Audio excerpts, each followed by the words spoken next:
crowd. That's hilarious. Okay, so we should be live on YouTube. Let me just make sure.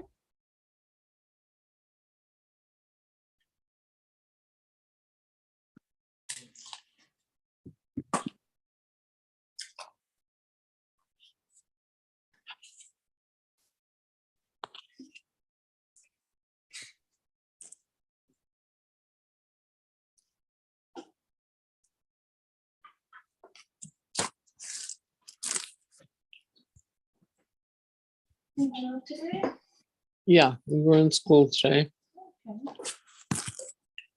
And at 9 o'clock, I have some people coming here for a meeting. I hope it don't go later than 11. That's it. Hiya, Yelet. Hi, Kelly. How are you? Good. I'm excited to be here tonight. I know, it's so exciting.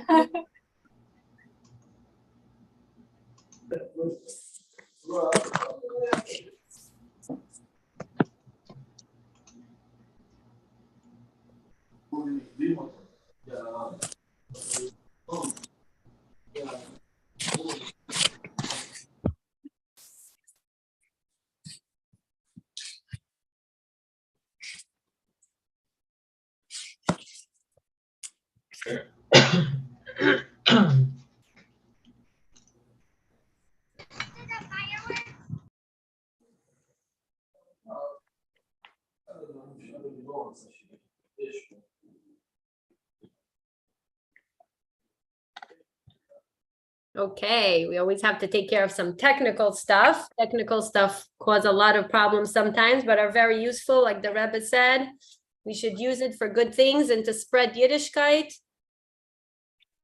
Oh, nice to see everyone. Wow, we have a nice crowd. I see Zohar is on and all our amazing ladies.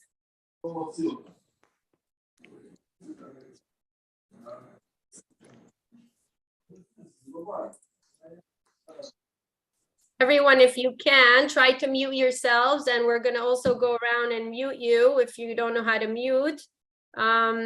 But if you know how to mute, try to mute yourself because we're going to start in a few minutes, and only the speakers, I'll unmute them right before they're supposed to start.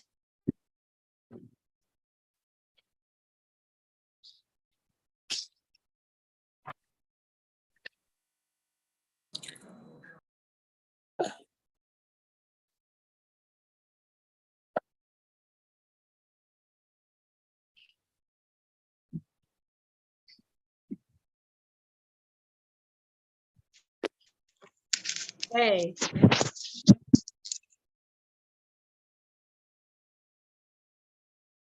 I'm going to give 5 more minutes so everyone can log in, and we're going to shortly start. If you have a tzedakah box next to you, please bring it over and bring a few coins. We are going to give tzedakah to bring the geula much faster. A few coins, just like we sing to the kids, a few pennies a day before we start to play.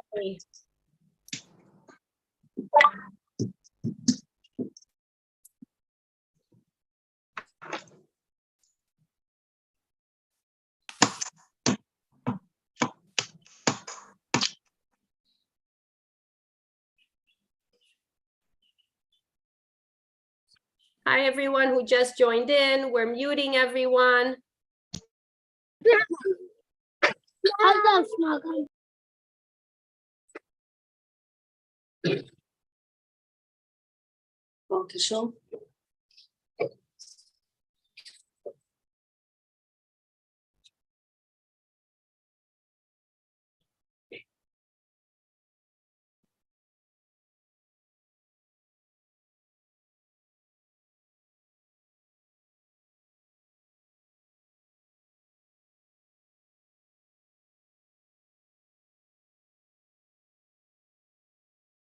I'm going to start at 8:05.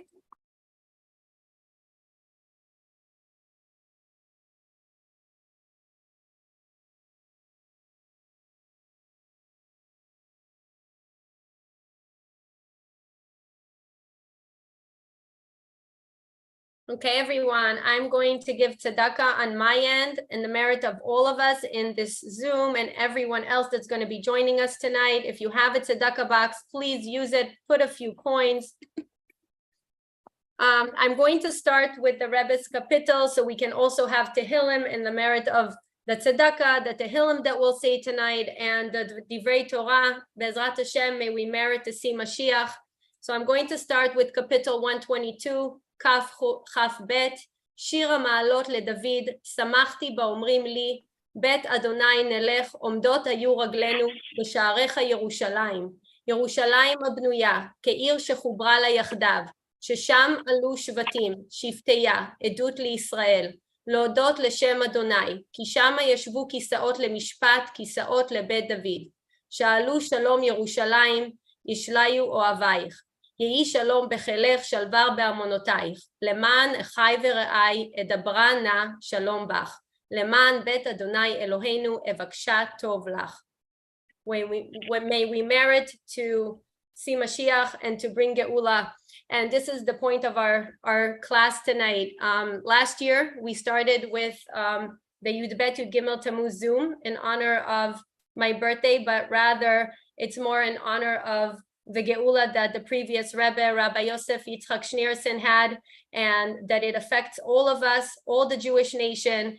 And we're going to discuss tonight Geula, personal Geula, collective Geula, that many of the women that are going to speak tonight are going to share with us.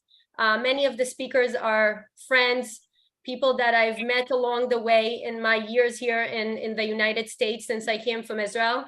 And each and every one of them taught me something. And this is why I choose for them every year to share their stories with us and to inspire us.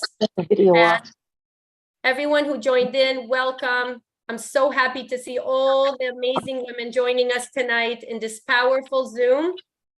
We are going to mute you. If you know how to mute yourself, please do, so we can hear the speakers.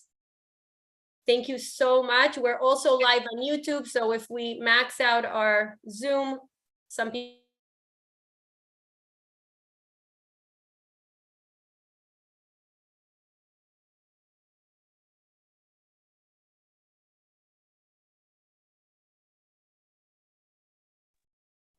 they know many of the stories about our Rebbeim and the previous Rebbe and the things that he has gone through. Yud Bet Yud Gimel Tammuz is a very, very, very special date.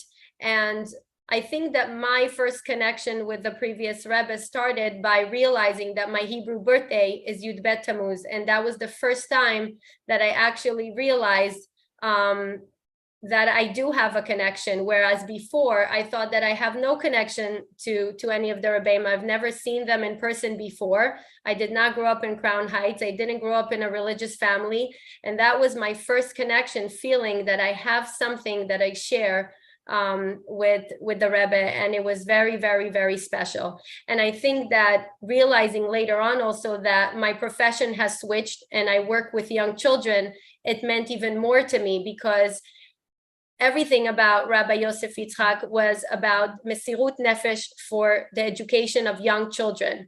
And because of the education of young children, the Soviet regime was very much against his work and was constantly running after him to try to annul this work that he has done, because it's the one thing, it was one thing to merit women to go to mikvah and to have mikvahs and to have Jewish life, but it was another thing for them that the Jewish people should merit to educate their young children in Chadarim. And I think that all of the Chabad work was put at stake when he put himself in the front to do that kind of work.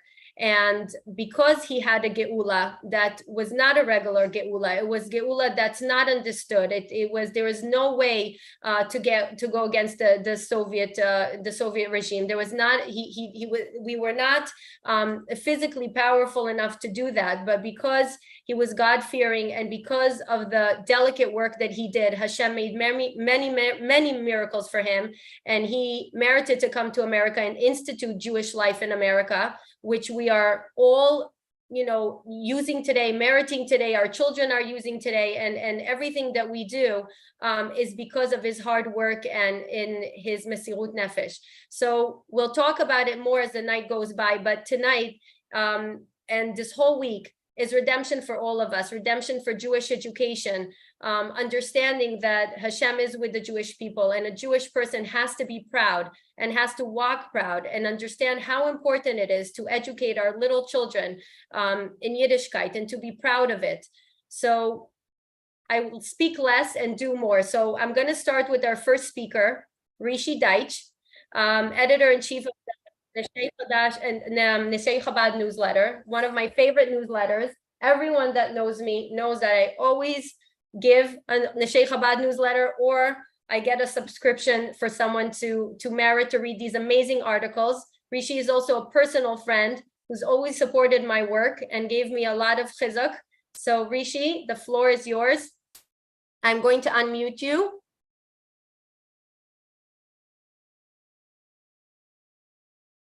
See if you can press the little, no, it went to mute again.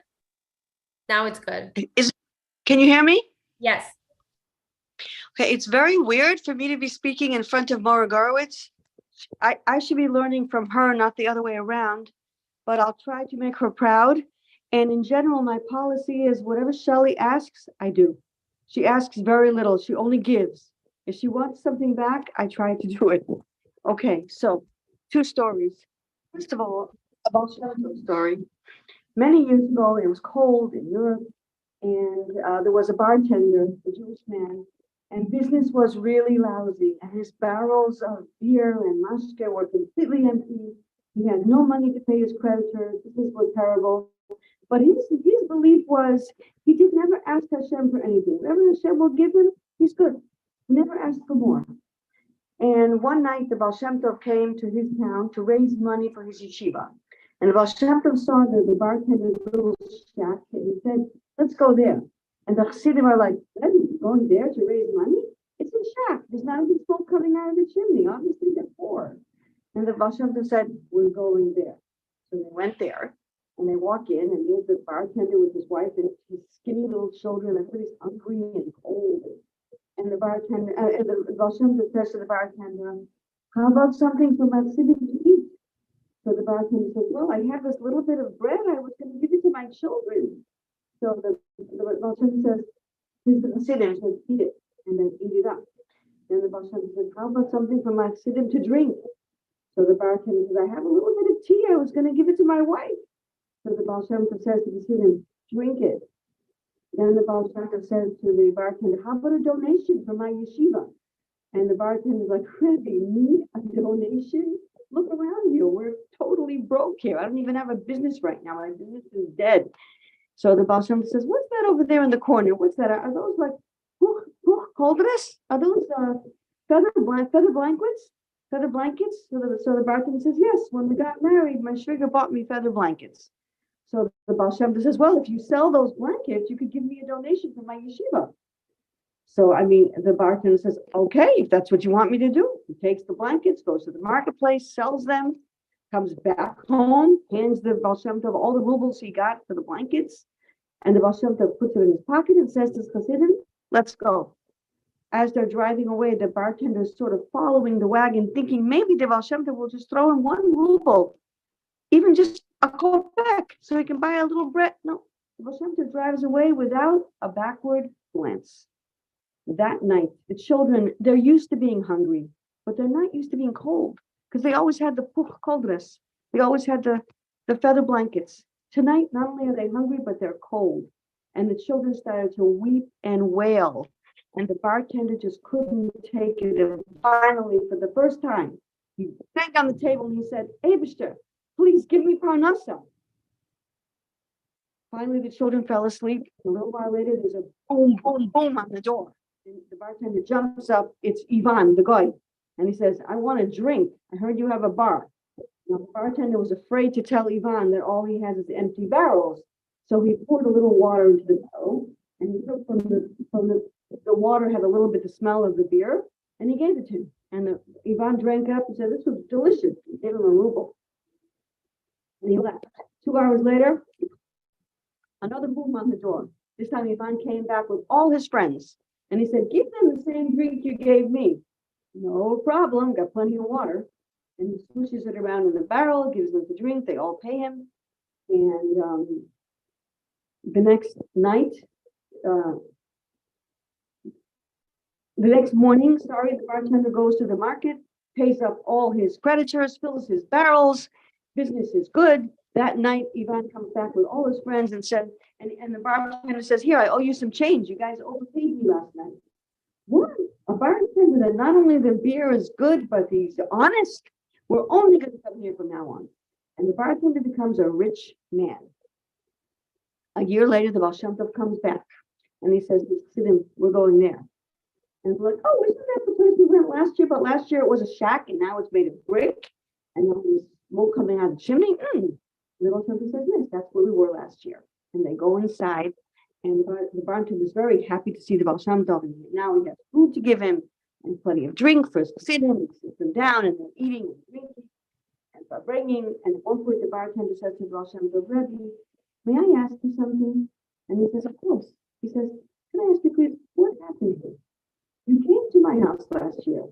You took my last bread, my last bit of tea. You made me sell my blankets, and then I became rich. What happened? So the Baal Shem Tov says, it's very simple. I saw a bracha for Parnasa hovering right over your head, hovering. But it couldn't come down because you never asked. So I came, I said, I know I have to do anything in my power to make you ask. And as soon as you ask, that's about it.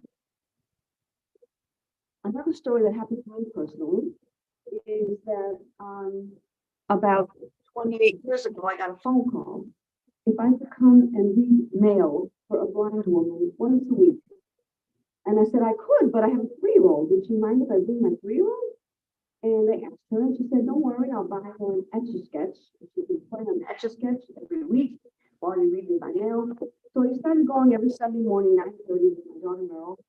And I would read her mail, and we would make cassette tapes and hang on each hanger saying what's on the hanger. So she would know what her clothing is, and we filled her little pill bottles with detergent, whatever we could do every Sunday morning. And at one point I was filling in her Blue Cross form, and he said to me, make sure you don't check off legally blind, make sure you check off totally blind. I said, no problem. I checked off totally blind. And then little Meryl, who was nearby, says, Mommy, what does blind mean? And I'm like, shh, Meryl, I'll tell you later. But of course, Liba heard. And Liba says, may I answer her? I said, sure. So Liba said, Meryl, close your eyes very tightly. What do you see? And Meryl closed her eyes very tightly, and she said, it's black. So Liba said, that's how it is for me all the time. It's black for me all the time. That's what being blind means. And Meryl's eyes filled with tears. She could not believe that for Liba it's black all the time. And that Motzei Shabbos, that Friday afternoon, as we're about to live. And here's the way Meryl says, Hashem, please help Liba to see. Now, I knew Liba's never going to see. Her mother was blind, her cousin ran in the family with genetic. She'd been blind many years. I knew she was never going to see. And I wanted to help out the Eibster because, he needs my help, right? I wanted to help him out. Like, I figured if I can get Meryl to daven for a pink bike, and then I buy the pink bike, and she'll believe in Hashem, and I'll help him out. He needs my help. So I said, Meryl, don't daven for Liba to see. She's never going to see. What would you daven instead? And I gave her all kinds of ideas for things to be daven for that were more likely to happen that Hashem could do, because I know Hashem can't make Liba see. And after that, Meryl stopped saying it out loud, but she kept whispering. She wouldn't say it out loud because her mother would tell her not to, but she kept whispering it. And this went on for about a year, a little more. And then one day, a laser surgery was invented, and Liba could see. And who learned a lesson? Me. Hashem did not need my help. Hashem could make Liba see. Hashem could do anything. You just have to ask. And I want to tell one last Rishi, stay close to the phone. It's better when you're closer. Yeah. Okay, sorry. How about now? Yeah, better. My final story is that my mother, who passed away recently, when my mother was a young woman, she went into Yechidus and she was telling the Rebbe all the things that were terrible in her life and very distressing and disturbing. And it really was hard for her because she was a victim of Stalin, and she lived under a lot of oppression. And she, people today talk about their traumas. My mother really had traumas. I mean, she watched her grandfather being dragged away by the KGB in the middle of the night more than once. It was a very traumatic childhood, filled with starvation and fear. And when she came to America, she came for Yechidus, and she was telling the Rebbe all these terrible tsaras and all her problems. And the Rebbe said to her in Aramaic, Kol ma da avid rachmana letav avid, which means everything Hashem does is for the good. My mother said, what? Huh? So then the Rebbe said it in Yiddish, in the Mabeloshen. Als was der Eberste tut, los sich uns zum Gutens. And my mother, who didn't see the good, she said, who says? Wer sagt das? I don't see it. That everything is from Hashem is good. So the Rebbe smiled at her and he said, Ich sag, I say so. And my mother, for the rest of her life, for the next 70 years, she had a piece of paper always in her pocket that said, Kol ma da avid rachmana letav avid, what the Rebbe told her. And when the paper would tear, she would just rewrite it and put a new paper. She always had it in her apron pocket. We always knew it. And she actually said to us, this is my Yerusha to you, these words. And I think we can all rely on the Rebbe. Like sometimes we don't see it. We don't sometimes see the good. But Ich Zog, the Rebbe sees it, and we could rely on him.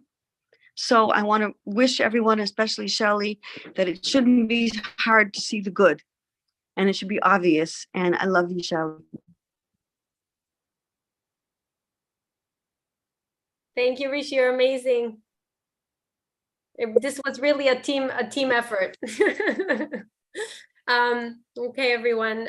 So our next speaker is someone very special, Ayelet Polter. We met when I was working for Rabbi Simon Jacobson in the Meaningful Life Center, and we became very good friends. And I learned so much from Ayelet, and I now know that she does a lot of other things.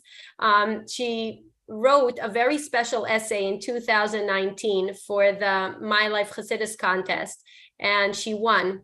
And this is how we got connected through my work. And then later on, I also realized that she's an amazing esthetician. I hope I said it right. And she has her own company. And she has a lot to share with us today. So again, Ayelet we're gonna have a little video that we're gonna put. Ayelet, do you want the video before? Yeah, we're gonna show a little video. And then Ayelet will speak right after that.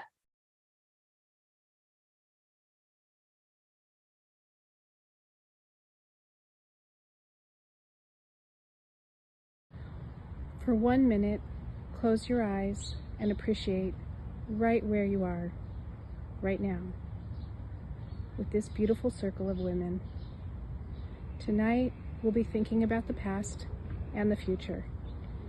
Give yourself permission to take a mini vacation and arrive in this moment.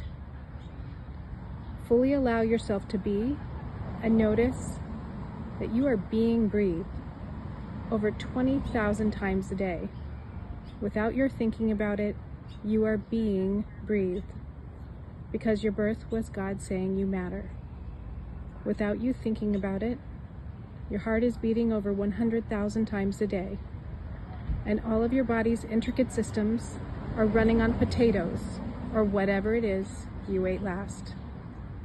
If we really need to worry, we ought to be thinking about the next heartbeat and our brain function, but we don't, because we know that Hashem has those big things under control.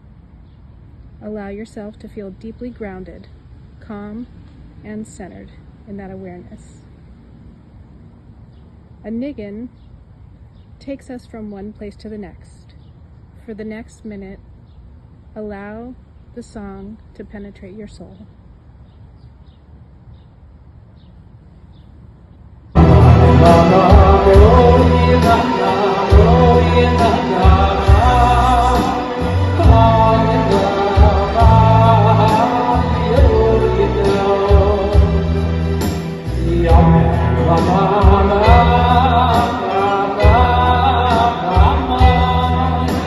Yeah.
Thank you, Shelley. Can you hear me? Yes. Okay, wonderful. So I wanted to start with that because as a medical esthetician for the last few decades, I've helped people learn to feel better. I just feel better sometimes with a spa treatment, but there are higher places we can go, and it's not so hard to achieve it. You can see in just 2 minutes, it can affect you. The Baal Shem Tov taught that everything that we see and we hear has a particular message for us and our unique mission and how we should be in the world. We also know that our body and soul come in a perfect match, chosen by our creator, as Yetta Krinsky wrote recently. No soul in a body that ever was or ever will be has a particular mission of our body and soul. We each have our own unique, irreplaceable part in healing the world. So this being said, I'd like to tell you a story about the combination of my body and my soul that was a redemptive combination. When I was 13 years old, it was during a routine physical that a nurse discovered that I had scoliosis. My spine was severely curving in the wrong directions. Muscles were pulling my spine in the thoracic area to the right and the lumbar area to the left, and I had a very big 65-degree curve in my lumbar area that was extremely painful. The doctor explained that he would have to make a fiberglass cast that I would wear to keep my back from getting worse through my growing years. And they wrapped my torso in plaster, which heated and set, and then cut it off with a rotary saw, which is terrifying for a 13-year-old. And from that mold, the fiberglass cast was made. And that was the cast that I would have to wear for 24/7 years to come. So I was very self-conscious. I felt very different. I was so uncomfortable in my own skin. I had this back brace. I was terribly nearsighted. During this time, my parents divorced. There was tremendous stress, and my face erupted into acne. We didn't wear makeup, and so it was what it was. I graduated from high school after 5 years in a brace, when the doctors told me that the curvature had progressed and that I would need surgery. My mother was not in support of surgery, so I went on to college and pretended as though I had no problem until one morning I woke up and I couldn't move. It was then that an orthopedic surgeon told me that my curvature had continued and would continue to grow, and that if I didn't have surgery, I would be bedridden by the age of 30, and someone would have to bring me a bedpan. The cost of the surgery was miraculously provided by generous donors, as the treatment was not insured at the time. And Baruch Hashem, the surgery was amazingly successful. I grew 2 inches taller, and I learned how to walk again. I recently realized that the date of my surgery over 30 years ago in 1991 coincided with my husband's birthday. Since then, I've come to understand that my body is a custom-made vehicle for my neshama. Emmanuel Choquette wrote that it is a principle that just as the spinal cord and the vertebrae in the column is the backbone supporting and upholding the body, so is prayer, the spinal cord and backbone of the mitzvah. For me, spine also represents connection in the moment. Just as my muscles were pulling me this way and that on each side, I had to work on aligning with the divine in the present, not being pulled to the past or worried about the future. The miracle is not that I woke up one day and everything was straight, because that's not what happened. The miracle is that I was able to break through my nature and my tendency to dwell on the past or the future, and learn through this experience of my body a method to align my thoughts with positivity and connection in the present. Basically, emotional alignment and emotional adjustment. In the Torah, the Jews were instructed to make boards for the tabernacle of acacia wood. In Exodus 26:15, it says the acacia tree is called the bending tree because it bends to the side as it grows rather than growing straight up. This represents warped thinking. Placing the bending planks vertically means using our power to be foolish for holy purposes. We can thereby turn this often negative character trait into a positive force in our lives, enabling us to reach levels of dedication to God and union with Him that we wouldn't be able to reach otherwise. To go beyond in fulfilling our mission and in refining ourselves. So I had to repair my view of myself, not as flawed, but with a pure divine soul. And I had to correct my outlook to see the good. Now I'm grateful that I felt awkward and different in school as a child, because I've come to understand and appreciate what makes me unique. And I'm grateful that I have this intact spinal cord and 21 pairs of spinal nerves that are all intact after the surgery. I'm so grateful I've learned how to lead my thoughts and my energy and take charge of my life. And I'm grateful that each of my previous experiences has given me something to contribute to the world. Hashem has opened my eyes to see that everything is from him, and that breaking through my nature was miraculous. And now I can truly say, blessed are you who straightens the bent. I've learned how to investigate my thought process, align with Torah and positivity, and be responsible for the way I feel. Until a desirable environment in our own homes is established, our service in the world at large will be deficient. And this starts with our own thoughts and taking charge of our own state. Hasidus teaches that the primary conflict and redemption is both within. The last Hasidic discourse published by the previous Rabbi Yosef Yitzhak, was on the verse Basi Lagani, I have come to my garden. And it speaks of God's desire to have a dwelling place in this world, which God compares to his garden. Here in 1972, the Rebbe discusses why the term garden is used for this world. Your job is to create a fruit-bearing tree of your portion in the world. In this, there are 2 points.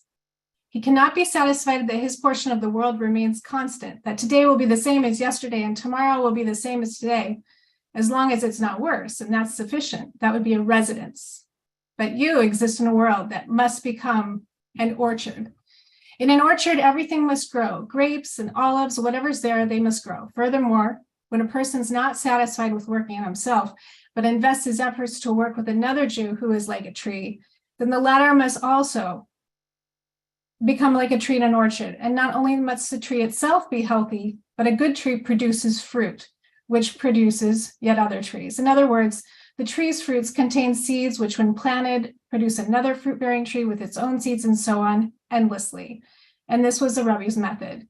He was never simply satisfied with his own service of God, and nor was he content helping another Jew to simply study Torah and fulfill mitzvahs. Rather, he wanted every Jew to influence another and become a fruit-bearing tree, whose seeds give rise to yet another tree, another and another. And this is indicated in the word Gani, my garden, a place where God's presence dwells permanently, and God's true essence resides here. How do we make the world into his garden? When we meet a Jew, we must see to it that he becomes a beautiful tree and that his fruits are befitting a tree of God's orchard. From his fruit must grow additional trees, and he must in turn inspire others. And if you ask, why go through the trouble? Raise wheat instead, which matures in 52 days. The answer is no. We must make the world into an orchard of trees, and that takes more than several days or a few weeks. You were put here to do something really important, and your mission is as unique as your fingerprint. There are people who need you exactly as you are. It's our imperfectness that makes us relatable. Take your bending planks and make a sanctuary. You have significant work to do in this world. We have more to contribute with every passing year. So take a good look at your life. Consider what it is in your life that's been a challenge. And what is it that's specifically for you to learn from and share from? All the hard things we go through, turn to wisdom. Find the solutions in the problems, the opportunities and the difficulties. And ask, in what ways can the challenges you've gone through bear fruit, which contains seeds, which will help someone else? The urgency is that you have something to give. You are needed. And literally your experience can be medicine for someone else. We're not bystanders. Each one of us is a leader, and it starts with aligning with true and positive thoughts on a daily basis. Shelley asked me to speak about a redemptive moment, and I could have given a moment in one sentence. I woke up this morning. Is there any moment that we are given another breath that is not a redemptive moment? There's only one way to live when every moment is redemptive. Say to Hashem, I'm giving this to you. It was never mine to hold. Thank you, Shelley. Ayala, this was beautiful. Thank you. And so Welcome. inspiring. You found exactly the right words. We were debating for a few stories and then she just pulled it all together. Thank you. You're welcome. Stay with us. Okay. Okay, ladies. So our next speaker is Ilana Yakubov. Ilana, are you here? I saw your name. Can you unmute?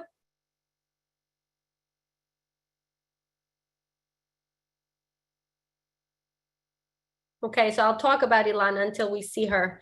Ilana is a mother, speaker, a chef. She's a pastry chef. She's an amazing lady. I met her when I lived in Queens. I lived in Queens for about 17 years, and that's where I started my path in America. And it was a very, very special time in my life. It was a lot of failures, but also a lot of success in many ways. And I was in her house many times, in Ilana's house, and I've learned so much. Used to get women together and just give Torah lectures and talk and inspire single women at a time. And I just used to listen to her, and I don't think she realized how much she influenced my thinking and my knowledge. And I just wanted to thank her for that. And I wanted her to share with us some of her redemptive moments. Ilana, do I see you here? Are you with us? Hello. Yep, we hear you. Yes.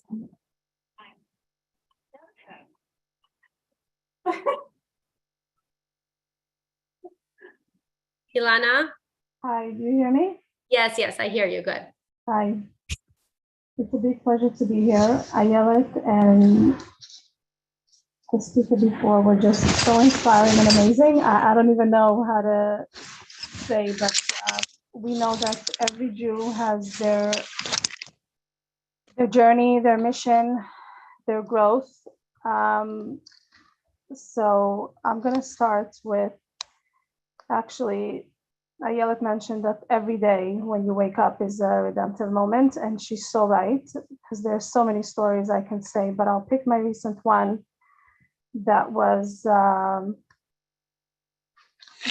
about patience and how sometimes we think that we're in charge and we're going to do and we're going to do, but we just have to sit and wait and let go and let God. Recently, one of my kids were supposed to attend the camp, and less than a week before camp started, I got the information that they're not even opening. And I was shocked. I didn't know what to do. I said, okay, camp is less than a week. There's Shabbos in between. How am I supposed to get anywhere? Camp registration starts all the way back in December.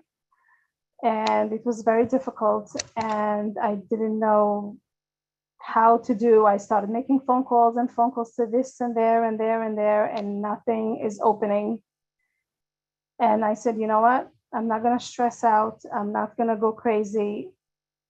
I'm just going to let it go. Hashem, he's your child. Please find a way to make this happen, where I could at least put him in the same camp with my other son, so they'll be together. They were supposed to be next to each other, but long story short, Hashem had his ways, and miraculously we were able to get in, even though the camp told me, listen, there's no space, there's no room on the bus. Do you want to carpool? Do you want this? Do you want that? I said, whatever Hashem wants, that's what's going to be.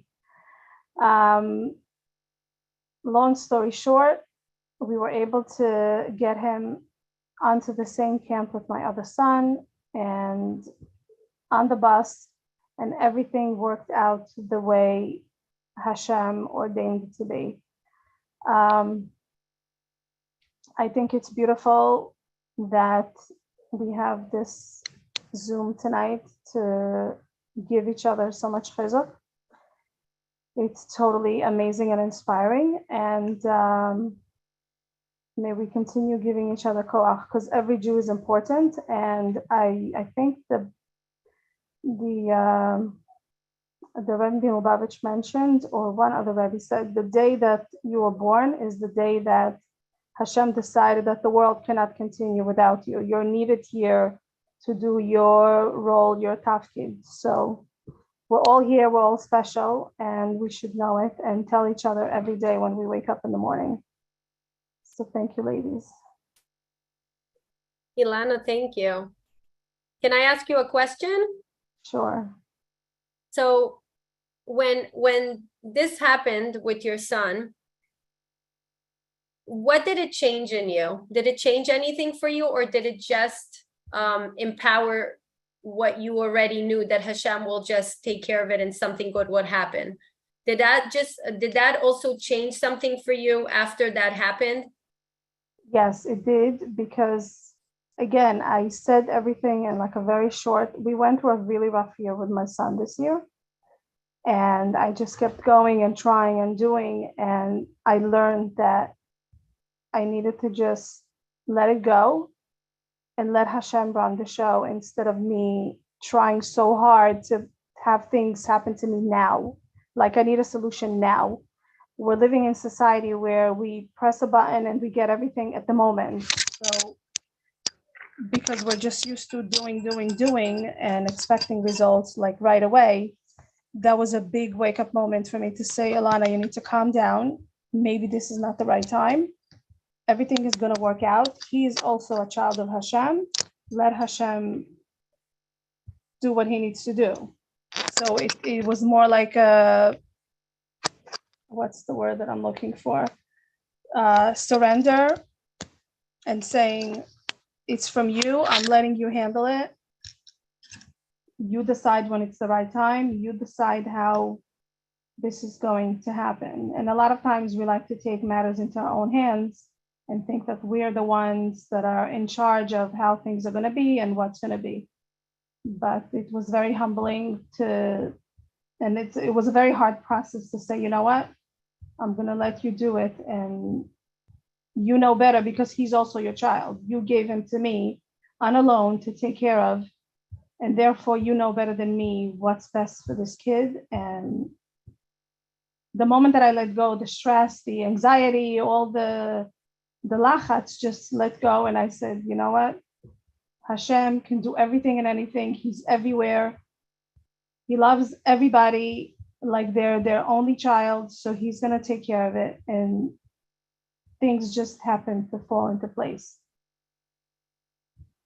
That's amazing. Thank you for sharing that. It's very important to remember that Hashem always has a better plan, a much better one than we have.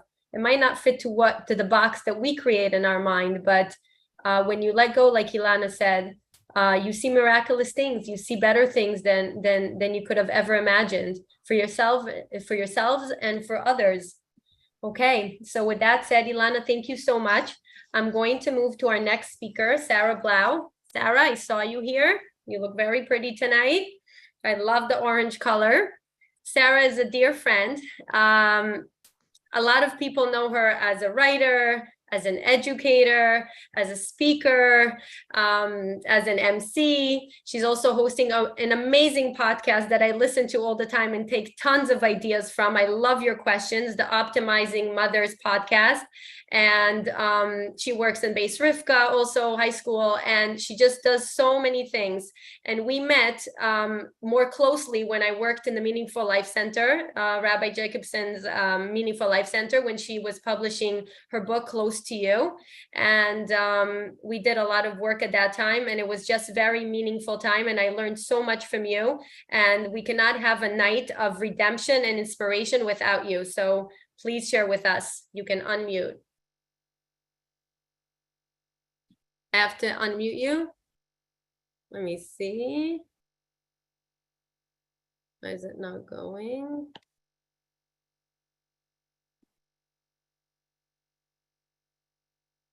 Hold on, let me find you.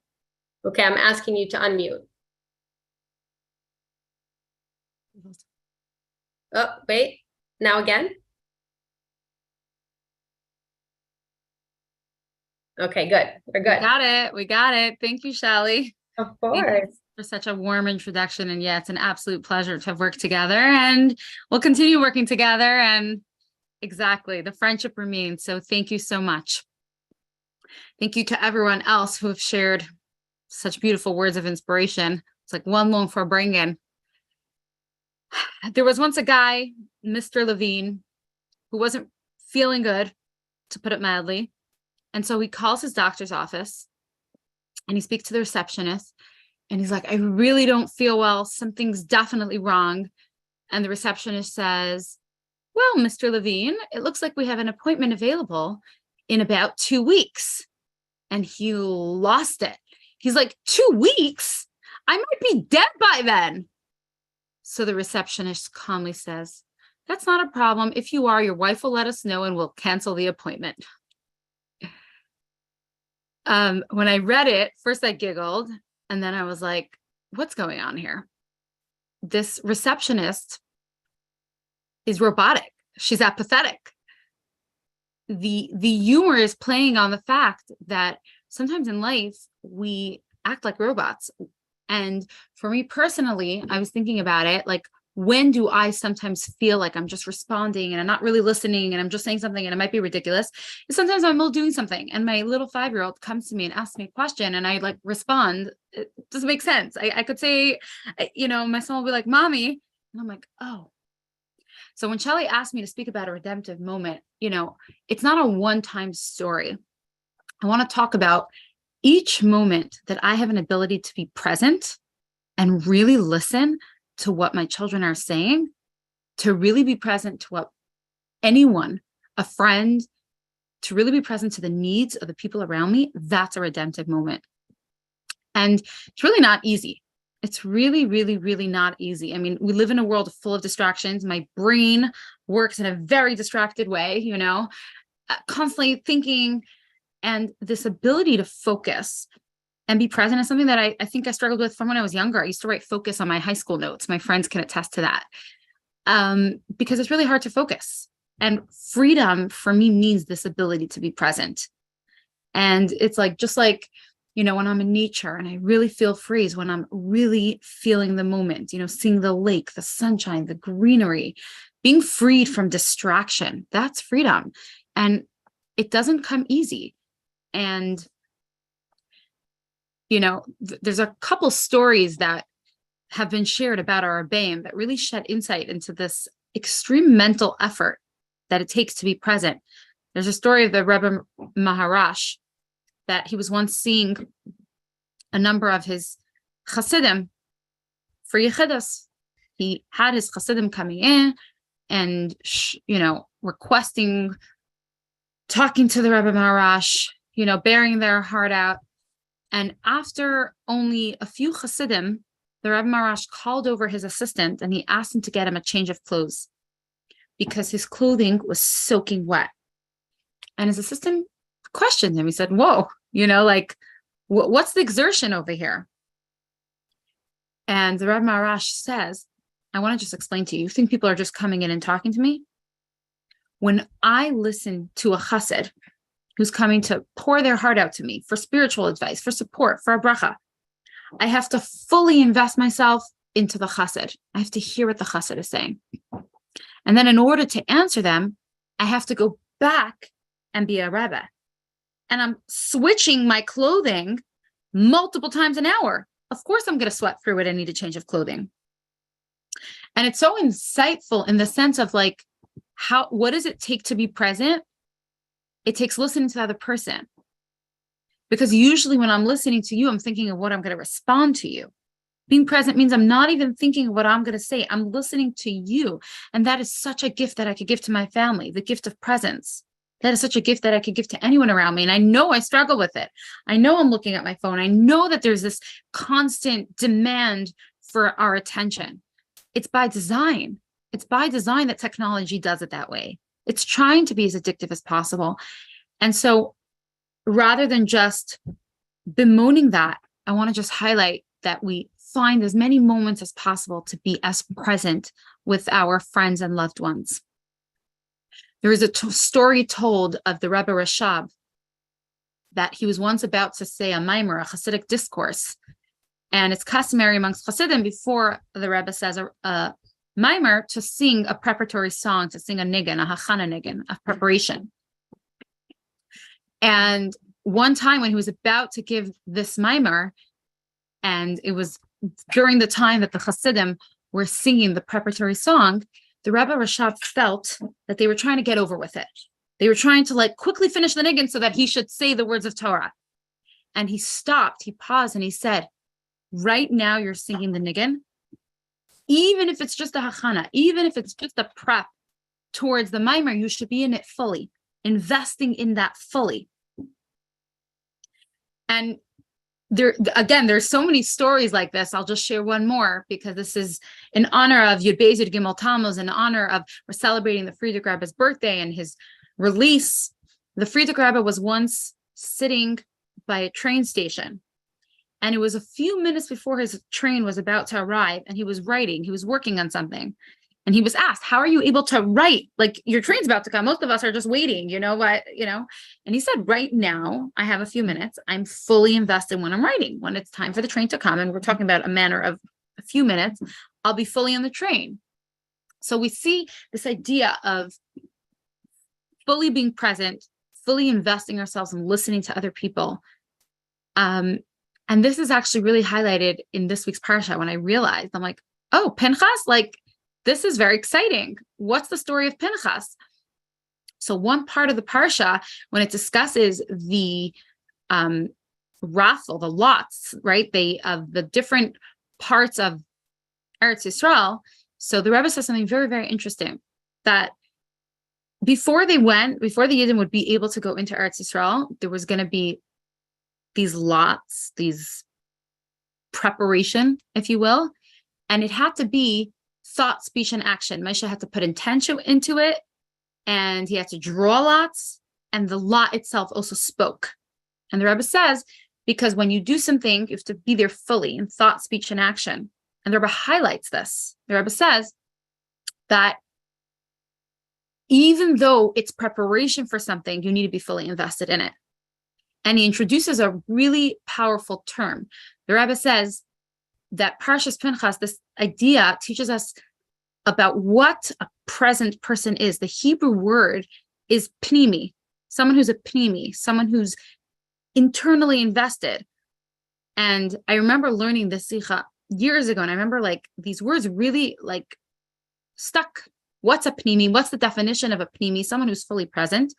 B'chol davar shehu aisa, whatever he's doing, harehu munuch b'zel gamri, he is fully invested in it. And I try that sometimes, right? I put my phone on airplane mode, or, I find myself much more productive when I set time and focus fully on something than, when I'm other times multitasking. Because sometimes when I multitask, I end up feeling like so much time passed and I didn't get anything, as opposed to when I could focus. So, the in that sicha of Parshas Pinchas Nun Aleph, the Rebbe says something beautiful. The Rebbe says that if you think about it, chinuch, education, really brings out this idea, because when children are little, they're not actually responsible for Torah mitzvahs yet. And yet, what do we see? We fully invest ourselves into their chinuch. Just like the Rebbe Rashab wanted that the Chassidim should fully invest themselves before singing, even though it was preparation for the niggin. And just like the preparations for Eretz Yisrael, you need to be fully invested in it. So too, when it comes to the education of our children, we need to be fully invested in it, even though technically they're not responsible for it. So I want to bench us all, l'chaim, to have the freedom to not be distracted, to have the ability to stay focused, to be fully present with our responsibilities, with our loved ones, to break free of anything that gets in our way, any boundary that holds us, and of course, taking us to the ultimate geula, to the ultimate freedom. L'chaim, thank you. L'chaim, thank you, Sarah. This was amazing. I love the stories and I love the lessons. It's really, truly very meaningful. And thank you for putting in the parsha. We needed that. I appreciate it. Our next speaker is Zohar Sasson, a very, very good friend as well. Also a gem that I encountered while working in the Meaningful Life Center and through the work with the women of Nishay in Crown Heights. And Zohar is from the Jewish Women Influencers in Crown Heights. And Zohar, the floor is yours to share with us your redemptive moments or a redemptive moment.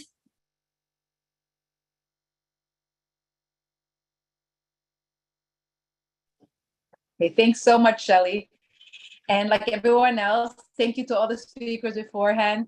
And I'm sure everyone feels like me that being touched by your light, Shelley, has changed our lives. You bring so much joy and kindness and simcha to all around you.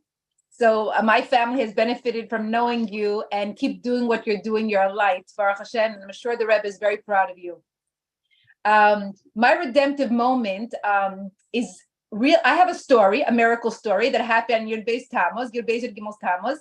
But it's not so much the miracle that was my redemptive moment as finding out that what I believed all, growing up, that namely that Hashem will never abandon me, that the Rebbe will never abandon me. I was able to see that. So that was a real redemptive moment. It wasn't just a belief, but it was like proof. I was able to see that. And that was like real redemption for me. So my story begins 1997. It was 5 years after I was married. And Baruch Hashem, we had 3 small children. And we lived in Miami. We got a bracha from the Rebbe to move to Miami. We had a house with a pool, and everything was going very nicely until something was very, very tragic happened. And our little 2-year-old son, unfortunately, fell into a pool and did not wake up from that, unfortunately. And we lost our young son. And I learned a few lessons from that story. And most important, I learned that when you go through a trauma, through a difficult time, just like in a regular, traumatic event, like an accident, they always try to protect your vital organs, your head, your heart. So I learned that you really, if you want to get through a hard time, you really need someone to help you protect your head. You need very good guidance, because very easily you can get sucked into very bad thinking that doesn't let you heal, whether it's guilt, whether it's shame. All these are Yetzer Haras. I learned that the Frierdiker Rebbe, we're talking about the Frierdiker Rebbe today, he said all the could'ves and would'ves and should'ves are klalos, are curses. The minute you say, I could have done this, I should have done this, that's a curse. So having good guidance, a mentor in my life, a mashpia, was key. Calling her and hearing the voice of reason. And also, I found that the importance of having a good friend. It could be a family member. For me, it was a friend who understood what I was going through and those very, very dark feelings, scary feelings of depression. And she, when I called her, I said, I really need some help here. I'm very worried about how I'm feeling after this loss. Very dark thoughts. And she told me, Zohar, my whole life, I struggled with depression, and for no reason. I had no good reason to struggle with depression, it didn't make sense. But I see that Hashem gave me this challenge in order to be here for you. And that really helped me, just knowing that you're not alone. Anyway, so Baruch Hashem, we got out of that story, and my husband and I decided we're going to grow our family, and we're gonna survive, and we're gonna do this. And not long after, Baruch Hashem, we found out that I was expecting a child. And as the months went by, I really felt, like this would be a comfort for us, and we were very happy with the news. But as the months went by, it was now Yud Aleph Nisan, it was the Rebbe's birthday, and I was feeling very, very sick. It was in my 8th month. And I said to my husband, I have to go to the doctor. This is not a regular feeling. We went to the doctor, and the sonogram technician goes in, goes out. The doctor comes in, the doctor goes out. Finally, they tell us, we need to do some consultations. We're going to put you in a room. My father came in the meantime. I'm sitting there in the room. We don't know what's going on. They look very, confused, all the people in the hospital. And the doctor tells me and my husband and my father, look, the sonogram is showing that the baby's left side of the heart never developed. So this is called hypoplastic left heart syndrome, and this is a problem. So what happens is, in such a case, the baby has to be operated on immediately at birth. And we're going to do that. She said, as soon as the baby's born, this is Mount Sinai in Miami Beach. We're going to operate on him. And she's telling us what's going to happen and what we're going to do. So my father says, the Rebbe always said to take two opinions, to get a second opinion, never to go by one doctor. So my father says to her, what's your success rate for this hypoplastic surgery? She said, our success rate here is about 20%. He says, really? He said, okay, we're going to get a second opinion and we're going to let you know. So anyways, we went home. I went to my parents' house and we were obviously very shocked, here, this baby was supposed to be a comfort for us. And now what are we dealing with? Like, this is so scary and shocking. And is he going to survive the thing or not? My husband said, you know what? I want to go speak to my Rav. I want to go speak to my Rav, the Mashpia in the community. He went to his house and it was a very smart thing to do. The Rav was very comforting, very empathetic. And he said something interesting. He said, it says in Tanya that the left side of the heart is where the Yetzer Hara rests. This baby is a tzaddik. He has no left side of his heart. He just made a comment, and his wife was sitting there, Mrs. Shapiro from Miami, and she said, we have a friend. He's a specialist. He's a OB specialist in Long Island, in North Shore. I hoped I would never need him, but I wanted, it's good to have his number, and I'm going to give him a call, and we'll see what he can do, what he knows. She calls back and she said he recommends to go to Columbia in Manhattan. The success rate over there for this operation is 80%. And the world-renowned, doctors there, everybody comes from all over the world, go have the operation there. And that's what we did. We came to New York. We stayed by my sister's house, me and my husband and the two little children. And I gave birth and they operated.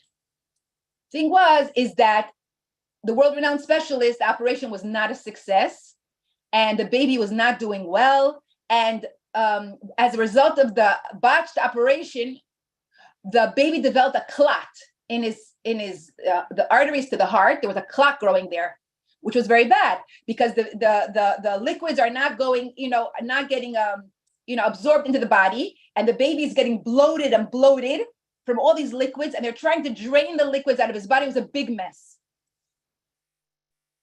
So I remember in my sister's house, there was a picture of the Rebbe over there in the hallway, and I'm looking at the Rebbe's picture, and I'm saying, Rebbe, you have to help me. Rebbe, help me. And for a moment, I stopped and I said to myself, this thought about Malek, these doubts came to my head. I said, you think you're a Lubavitcher. Why? Because you went to Lubavitch schools growing up? You went to Lubavitch camps, that makes you a Lubavitcher? Who says the Rebbe counts you as his chassid, that he has to, come here and, give you brachas and help you now? Did your parents ever give their lives in Russia for the Rebbe? I mean, who says you're his chassid just because you think so? And that was like a scary thought. But I remember thinking to myself, you always have Hashem. Hashem never abandons you. And I remember reading the Tehillim then, a lot of Tehillim, and it said over there, in the Chav Zayin, Parak 27, it says, Avivi mi azabuni v'Hashem yasfeini, right? David HaMelech says, my father and mother have left me, but Hashem always gathers me in. So I said, I have Hashem. Hashem will help. I didn't know then that there's no such thing as the Rebbe leaving you, Hashem leaving you, Anyways, we're going every day to visit the baby. My husband's trying to save the house in Miami and working and coming back and forth. The kids that went to school, Alei Torah was so kind. They took my kids at no charge. They brought in the bus, everything, which is a very big chesed, which I'm very grateful for. And I'm going every morning an hour to the Upper West Side and visiting the baby. He's not doing well. He got to a point where he couldn't breathe from all this liquid in his heart and his lungs, and he was not sleeping. This baby was crying day and night, and he had a respirator, so he couldn't even hear the cries. It was very, very sad. At one point, the doctor tells me, I was 25 now, 25 years old. The doctor tells me, Mrs. Sasson, we can't go on like this. We're going to have to do an operation. This was a Friday, Beis Tammuz. We're going to have to do an operation which will detonate the clot. Basically, it's like TNT. It's going to explode the clot and the liquids can start, but it might not work. This could be fatal, this operation. So do you want us to do it or not? like either way, it's not good. So either it could be like a slow process, or this might work, but it might be a fatal operation. And I said, Hashem Yishmo, how am I supposed to make such a decision on a baby's life? He said, I'll give you till Monday. Let us know on Monday. Good Shabbos. It was a Jewish doctor, Dr. Soloveitchik was his name. And he was a mamish, an angel. He was so, so caring and helpful. Even when he wasn't our doctor, he came back always to check on us. Okay, I went home by train, and I remember looking at the train tracks in New York and looking how long and how dark and how dirty and smelly and stuffy, endless these train tracks are. And I'm thinking to myself, wow, this is like the Gullus, never ending, horrible. And I remember turning to Hashem and saying, Hashem, are you there? I all of a sudden got this gripping panic, like the worst fear I ever felt in the world. And I said, Hashem, I'm davening to you. Am I davening to a wall? Did you like just give up on me? Like, oh, this lady's too much trouble. Let's go to the next person. I'm, sick and tired of her stories. And all of a sudden I got this feeling like, oh my God, maybe I'm asking Hashem for help. And he's like, on to the next person. He's not even listening. And then I said, okay, Hashem, we have to have a talk. When the first baby, what happened to him? I didn't lose my trust in you, right? I didn't give up my emunah and bitachon. Now I'm talking to you, no answer. Hashem, I want to tell you something. You make miracles every day. Jews, non-Jews, they see your miracles. You're going to have to show up in this relationship. You're going to have to do something that shows me that you're still here. I'm not saying what you need to do. I'm not saying you have to cure the baby miraculously. I'm just saying that if you want me to continue being in this relationship with you, you're going to have to show me a sign that I'm not alone, because alone, I'm not doing this. Without you, forget it. If I don't feel that you're with me, I come home that night, it's Friday, I come home right with the bell, on Friday night, there's the bell, right with the bell before Shabbos, 15 minutes before Shabbos, I get to Eastern Parkway, we have the meal, everybody goes to sleep, and of course I can't sleep, nightmares every night, every time the phone rings, my heart was like, So I'm sitting in the kitchen in front of a big picture of the Rebbe, and I said, there's no way that I can make such a decision on my shoulders. Me and my husband, how can we make such a decision, do the operation or not? I said, Rebbe, you're going to have to tell us what to do. I take an Igros from the shelf, and I open it up. First, I don't see anything that really speaks to me. I'm reading the Rebbe's letters. All of a sudden, a couple pages, down, I see a letter dated Gimmel Tammuz, the 3rd of Tammuz. And it was that night, Gimmel Tammuz, which, as we know, is the Rebbe's Hilula. I'm reading the letter, and my eyes are like, I'm opening my eyes. Like, is this real? I'm rubbing my eyes. Is this real? Am I really reading this? The Rebbe is writing to somebody over there. We have seen in the past that in the case of someone having clots, homeopathic compresses have helped. Homeopathic compresses have helped clots. I said, oh my gosh, this is exactly what I'm asking for. I'm asking for help with the baby's clot. What should we do? So I said, oh my gosh, I'm going to take this letter. I'm going to go on Sunday to Dr. Eli Rosen here in Crown Heights. I'm going to ask him what he thinks. Sunday morning, I race over to the doctor, and I know that the baby is very, very ill at this point. He really can't sleep. He can't breathe. He's, it's a very, very, very dire situation. I'm running to Dr. Rosen. I show Dr. Rosen the letter, and his eyes pop out, and he's like, listen, when we treated the Rebbe after his heart attack, the Rebbe developed a clot. And what we did then is we called the top homeopathist in the world. His name is Jeremy Shear in London. He says, call Jeremy and ask him what he recommends. So that's what I do. I find his number. I call Jeremy's office. His secretary, I'm sorry, he's busy. He just got back from China. He can't get the phone. I said, listen, it's a life and death situation. I have to go now to the hospital. I just want to know what compresses to put on this baby. Please do me a favor. I'll pay him. Just tell me what the price is. We were desperate. So she had, a good heart. And she said, okay, hold on. She comes back after a long time. I mean, it felt like a long time. And she says, listen, Dr. Shear says, go to the drugstore and buy this in these pellets, dissolve it in water, in warm water. And every 2 hours around the clock, put it on his chest. Okay, the pellets cost like $3.75. I found them right away in the drugstore. And I don't know if she said or Dr. Rosen said, if it's going to help, you'll see right away. You'll see right away a change for the good if it's helping. So we go, and we don't want to tell the nurses anything. We're kind of like trying to like we're bathing him. We're putting these compresses on him every 2 hours around the clock. Then they get wind of it and they're like, listen, what are you doing over there? Whatever. We're like, no, it's just homeopathy. It's just, homeopathy. There's no side effects. Yeah, but this is a NICU. You have to ask the, attending physician. He was a very nice, Jewish grandfather type. And he said, no problem, do whatever you want. So we put these, and what we would notice is that almost immediately, when we put these compresses in the baby, he started to close his eyes. He started to breathe deeply and he fell asleep. And the nurses were all like, oh, thank God, finally, this baby fell asleep after 2 weeks of crying around the clock. So every 2 hours, we're putting these compresses, and we're noticing that the liquid that was draining out of the pipes from the baby's chest, less and less liquid is coming out. That means more and more is being absorbed in the body. And what they noticed was that the clot was getting smaller and smaller. It was dissolving the clot. It took 10 days. From Gimmel Tammuz until Yud Gimmel Tammuz, which was the Rebbe's, the day he came out of jail, these special days, the draining stopped altogether, and the pipes on their own popped out of the baby. It just popped out. And doctors and medical students all came around. They're like, we never saw such a thing. I remember one Indian doctor telling me, I have never, ever witnessed such a thing, that a clot should dissolve like this. And I told you, it's called a miracle. A miracle. Of course, you never saw such a thing. God performed the miracle.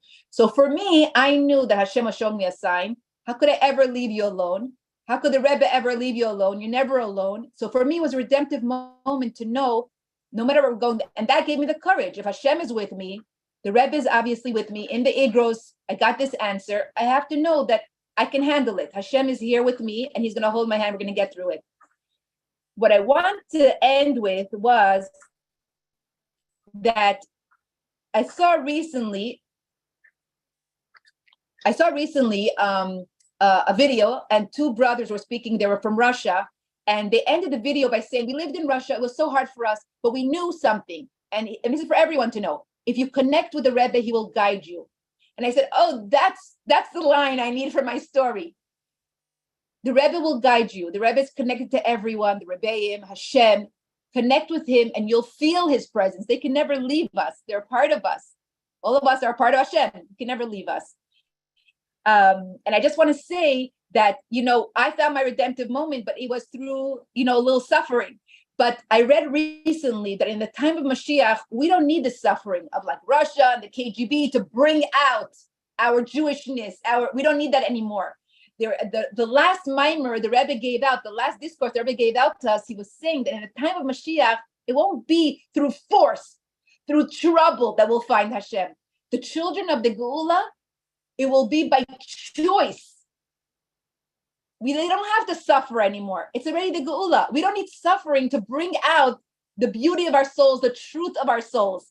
So, and that's what we see today. We see today that children, young adults are all returning to Hashem by choice. And that's Geula, choosing Hashem, not it being forced on us. So I wish on everyone, you should always feel that Hashem is with you. The Rebbes are always with us, and we should have the Geula now. Zohar, thank you. This was so meaningful, and thank you for sharing such a personal memory, such a personal message. It's very hard sometimes because we share very personal things, but we are helping others, and I see people's comments, and everyone is very appreciative of these lessons. So thank you. Thank you, Zohar, and you really are an inspiration to all of us. Our next speaker is Michal Weiss. I see you. Can you unmute? I'll introduce you in the meantime. I might have to ask you to unmute and then. No, hold on, you're under Living Chassidus. Okay, here, I asked you to unmute. Michal is the founder and co-founder, director and co-founder of the Living Chassidus. It's a women's organization in Crown Heights that does a lot of work educating young ladies in Chassidus and spreading Yiddishkeit, and I've merited to help in some of her classes through also my work in the Meaningful Life Center. We met at that time, and we just clicked right away. We became good friends, and I appreciate Michal so much. She has this young, amazing energy and a lot of amazing ideas. She's very talented in many ways, and she has a lot to give and a lot to teach. So Michal, the floor is yours. Thank you. Thank you, Shali. And thank you, everybody. I'm so happy to be here. It's such a great schos. I want to share a little bit about living Chassidus and how that concept shapes our entire lives, and therefore through that, continue with the story of a small story of my personal redemption. The concept behind living Chassidus is that Chassidus shouldn't just be learned. Our organization serves young women, and as of this past Elul, Baruch Hashem, my husband began the men's division, so it's a separate, completely separate. But we care for the needs of single and newly married women, and on a separate division of men as well. And at this point, many people are struggling with the balance between learning Chassidus and now having to approach life of what people call real life. It's in quotations in a certain sense, because the real is relative. But that is a very interesting stage for many people. And here at Living Chassidus, our goal is to help people through not just Chassidus, but also through learning, community, and support. And those are the things that we care for. And we have regular classes, we have community atmospheres, so we create friendships. And we also provide different programs such as a soup gemach when someone is sick, or regular for bring-ins, or Baruch Hashem, we have plenty of kalas. I'm also a kala teacher, so we're able to service our ladies in that way. So the underlying theme behind everything that we do at Living Chassidus is the concept of seeing the world through Hashem glasses. And so when Shelley asked me about this for bring-in, and we discussed speaking, and the question was a personal redemptive moment or a story, I think we need to preface by saying that every single person is able to see the world from Hashem's perspective. And by doing that, you too could see your personal redemptive story and your personal redemptive moments. And when we live in that mode, then every moment is a moment of redemption. So I'll just share a small story, and then I'll explain my process and hopefully a lesson for everyone to take home and learn for themselves. So exactly a week ago, it was 4:30 in the morning. We woke up all of our children. They all quickly got dressed. We had Baruch Hashem already packed all of our suitcases. We had all the car seats ready in the hallway, ready to go. And we made it out exactly on time. That in of itself is a miracle. For me, making it out of my house on time is not always the simplest thing, and how much more so with Knei Nahara, my 5 children and husband, and all of our stuff. But alas, here we were, ready and waiting for our car to take us to the airport. Baruch Hashem, we were headed on a family trip. We take a yearly family trip to visit my family. And we were there, we were outside. My kids were so excited, and at the same time, it was still dark, so it was a very new experience for them. Wake up that early in the morning. And as we're waiting there, we get a message from our driver, hey, sorry, I'm gonna be 20 minutes late. So, okay, Baruch Hashem, 20 minutes late, we can handle. We set plenty of time. We were leaving extra early in order to allow extra time. Baruch Hashem, when you travel with more and more children, there's more time that's needed. And here we were, okay, we can handle this.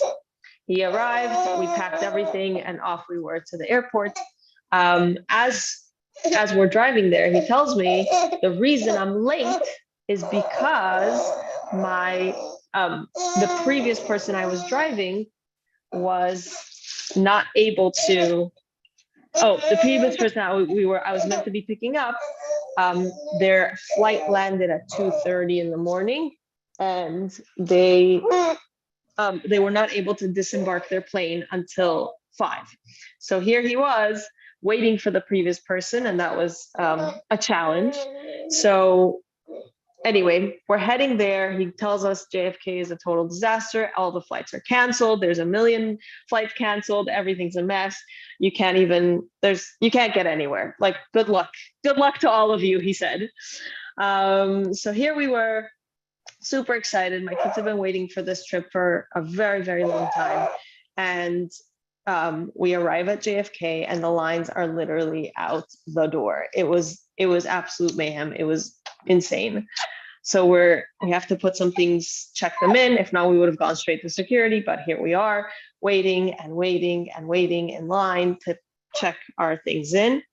And as the line keeps getting slowly is inching over and over, my husband looks at the time. He said, okay, with all these people, really, now we left with plenty of time. We organized plenty of time, but now we're really cutting it close. So we reach this point where it's getting close, and we approach someone who, Baruch Hashem, the person in front of us didn't have such a great experience, but for us, she was very, very kind. And she helped us out, mamish, like just saved us, the last few seconds, and we ran. And as we're running, we come to the security line, that now is also trailing out the door. It's basically like out past the general entrance of the security line area. And they decide to make a separate security line downstairs. It was a whole disaster. And after all of that, Baruch Hashem, we finally made it through security. It took forever, and we still had a nice half hour until our flight. So it was okay, let's go. We can do this. We grab all the kids. We're running. We're trying to catch our flight. And Baruch Hashem, for anyone that knows JFK, this was gate B47. And anytime I've said the words B47 to anyone that knows JFK, they know this is literally the last gate in the entire airport. That is, it took us, I think, over 15 minutes of walking and running to get there. And as we approach, the lady closes the gate. She closes the door, and the flight left. So this, for my husband and I, is the first time we've ever missed a flight in our entire lives. So that it was a pretty big deal. And for my children, who have been waiting anxiously for this trip for months, it was also a big shock. So I quickly settled down. As everyone can see, I have a young baby. I settled down. I took the baby. I said, okay, let me take care of him. He's been schlepped around for a while, and all the rest of my kids. And I send my husband over to speak to whomever can help us. As he comes back, his face is pale. His face is basically, I don't think I've seen him that down I don't remember the last time I've ever seen him that down. And he tells me, they told me at the counter that there's nothing to do. We have to just buy new tickets, and we've lost our entire trip. And I said, oh, okay, interesting. And I realized in that moment, I felt like the world stopped. I said, here I have my children, and regardless of whatever happens, whatever Hashem has in store for us, they shouldn't suffer. They shouldn't struggle, regardless of whatever we're going to go through and whatever challenge is ahead of us. This doesn't have to be on them. So I said, okay, I said to him, let me compose myself. I need a few minutes to just process, and then I'm going to go take care of this. So I then walk on over. And as I'm walking, again, this is B47. We are at the end of the airport. So as I'm walking, I have plenty of time to process and think, okay, Hashem, this is all you. It's not that I am here and you are there and you are choosing this for me. Hashem, you are this situation. You create this as it's a commonly known story of the Rebbe who said that the airplane hasn't been made yet for the people who are rushing. So I kept thinking, our airplane, our flight, our trip hasn't been created yet. This is you. You are the one running this, and you are the one behind it. We've recently, my family, thanks to Shelly, we've been very into puppets. So I'm so grateful. It's made a huge difference in our lives. And I kept thinking, Hashem, you are the finger inside of this puppet. You are it. You are the whole thing. So I approached the counter. They said, there's nothing we can help you with. Your only hope is if, due to all the cancellations and all the issues, the only hope is if you go to the wall. On the wall, there was a bunch of phones that you would pick up, and it takes you straight to the customer service. So I pick up the line, and as I'm there, I'm saying, 1 second, I haven't told the Rebbe. I need to tell the Rebbe right away. Shelly has inspired me. 1 second, can you take him, please? He was quiet the entire time before I spoke, so there you go. Thank you so much. You can take him upstairs. Thank you. Yeah, there you go. Sorry, I apologize, everybody. He was quiet the whole time. Anyway, so I said, I have to speak to the Rebbe. We need the Rebbe's bracha. We always need the Rebbe's bracha for everything, but how much more so now in this point in time in our lives, we need the Rebbe's bracha. So I write to the Rebbe, and as I'm signing off our names, I signed for our entire family. As I'm signing off our names and I'm about to press send on the app, boom, he answers the phone. The customer service representative answers the phone. I was very nice. And at the same time, I realized, and I had this flash of clarity at that point. I don't know how Hashem benched me, but I realized he's not in charge. He's not deciding the future of our family. This person on the line, he's a very nice man. He has been very kind to us, but he's not the one in charge. He is just a puppet with Hashem's finger inside. This is what it is. And at that point, I explained the whole story. I explained that I'm here with all of my children. We've been waiting for this for a very long time. And the situation, I said, I'm sure I'm not the first person to call from JFK. You know that this is a disaster. And I approach this just like I'm approaching this moment right now in my life. I approach this and I say, Hashem, you're making this happen. You're the one who's doing it. He says to me, ma'am, let me see. Let me check and see what I can do. So I come and he puts me on hold with a little music in the background, and I open up my Tehillim on my phone and I start one after the other, after the other, after the other. I don't remember exactly which was my first one, but I reach a point where it says Bitzcha b'Hashem or B'tachin or something. Kana, come Buba, come. Sorry, guys.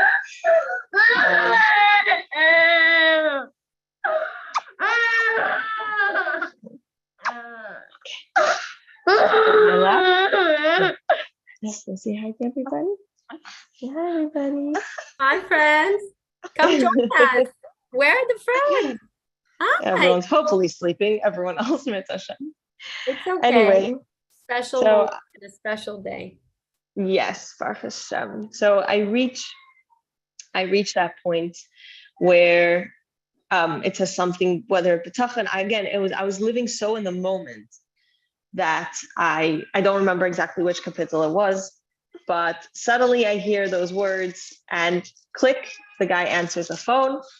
He says, ma'am, I have some good news and some not such good news, or whether he said bad news, I don't remember, but that's how I say it. So he says to me, he said, due to everything that's been happening and the type of ticket that you got, honestly, you would have to, according to whatever, you would have to buy new tickets, but I'm happy to help you out. I'm going to set up your tickets and it's going to be an even, whatever. And that's the good news. The good news is you're still going to Florida. Great. The not such good news is that due to all the cancellations, there's literally not a single flight from New York or that matches today. So I said, wow, okay. Thank you for that good news.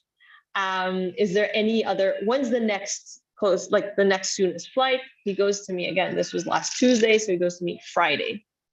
I said, oy vavoy, that is a lot of days with a lot of really eager and anxious kids, and I don't know how we're gonna handle this.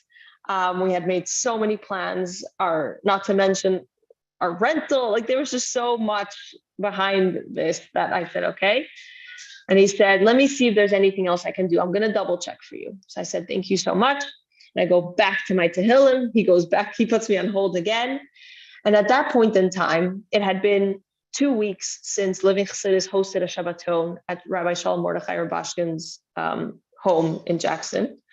And it was a very beautiful and life-changing and inspiring Shabbaton, where he shared so many of his personal stories, but also he shared the tools to be able to live with those stories in everybody's particular lives. So I'm sitting there or standing there, and I'm processing the fact that this person on the phone is being very nice, but again, he is a puppet of Hashem.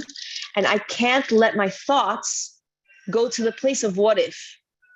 What if we can't go? What if it doesn't work? What if the kids are this? Or what if we lose our this? What if this happens? What if I cannot let my thoughts reach that point, not a single point in time? Because if I let that happen, suddenly my bitachon is going to be gone, and I'm going to give power to the Yetzer Hara as opposed to trusting in Hashem. So here he comes, he answers again, and he says, okay, these are your two options. You can take either this flight or you can take that flight. But Baruch Hashem, he didn't say Baruch Hashem. In my mind, I said, Baruch Hashem, I'm able to get you flights for all of your family sitting together, everybody comfortable at this particular flight. So I come back, and as I'm walking back, I'm thinking, how am I going to share this with my kids? However I process this for myself is how I need to process it and give it over to my kids. So I called my husband beforehand. I told him the situation. I said, please don't say anything to them before I come. I want to share the news with them. I'm sitting, I'm walking towards them, and they're all sitting there waiting for me. And as I'm processing, I realized the same Hashem that knows exactly what's best for us, the same Hashem that knows exactly what's best for us is the same Hashem that is choosing for us to remain in New York for another few days. That same Hashem is the one that's giving over the greatest plan that could ever happen to us. He would never choose something bad. He would never do something bad. He would never do something that's going to be detrimental to my family. If anything, there must be some greater benefit. And in our lives, in my family, we live very, very powerfully with the concept of shlichus. We always wanted to go on shlichus, and shlichus found us in Crown Heights, which is a whole different discussion for a different time. But we live with the passion for shlichus, and I realized we must have a very important shlichus to fulfill. If we're gonna stay in Crown Heights, and the Hashem has given us this clarity that we need to stay in Crown Heights, it must be because we have a shlichus to fulfill. So I came to my children. I said, I have some news. I have some news that are really great and some news that are not so great. And I want to share that Baruch Hashem, we're still going on our trip. They said, whew, they had been holding, they were very, I wouldn't say stressed, but they were clearly awaiting hopefully a bracha. I said, that said, Hashem and the Rebbe have a shlichus for us to do in New York for the next few days. So our flight is not for another few days. I said, we have a special year. This is the year of Hakhel. And this is a year when we're meant to find our shlichus through unity with others. So there must be some sort of unity that we're meant to accomplish here in our lives, and we're meant to accomplish it here, specifically in New York. A whole other discussion for a later time, but it took us total 8 hours at the airport throughout this entire process. We finally, Baruch Hashem, made it back to Crown Heights, and the whole drive home, we kept thinking, what is our shlichus here? What does Hashem need from us? What does Hashem want from us? And through Hashem directing our path, and through us seeing his hand through our, as anyone who knows the Limit Chassidus logo is glasses with Hashem Echad written on it. Through us having our Hashem glasses, we're able to see the best possible outcome. And honestly, as much as in the end, it was a canceled flight and it was a missed flight, the whole essence of it was the most redemptive experience of my life. Because I got to truly experience my bond with Hashem. I got to truly experience the depth of how bitachon can carry you, and how at the end of the day, I held strong and we all held strong. I came back, my kids were literally davening, saying Tehillim, saying, one of them had his Tanya Baal Peh booklet, and he was going on and on and on. And we had the bracha to feel this closeness to Hashem. So I want to bench every single one of you. I'll end off. The next day, we hosted a Hakhel, and plenty of Living Chassidus members came. Each of my kids did something that, to celebrate the fact that we had to do a shlichus in New York. And we were able to fulfill that bracha by staying in New York. And now we're fulfilling this bracha here in Florida, visiting my family. So I want to bench everybody that you shouldn't need a test to really see Hashem's hand in your life. You should always see Hashem's hand in your life. How much more so the test of my children crying throughout this entire speech. I see Hashem's hand in this point. So thank you very much, Shelley. And I want to bench everyone with only Hatzlacha. Michal, thank you. I know it's so hard to be able to speak sometimes with the kids. It's their, bedtime, it's summertime, but your message was very powerful. And these are real life moments. This happens to us. And this is the real test, not when it's comfortable, not when we get our way. It's when you get everything the opposite of what you expected or what you planned.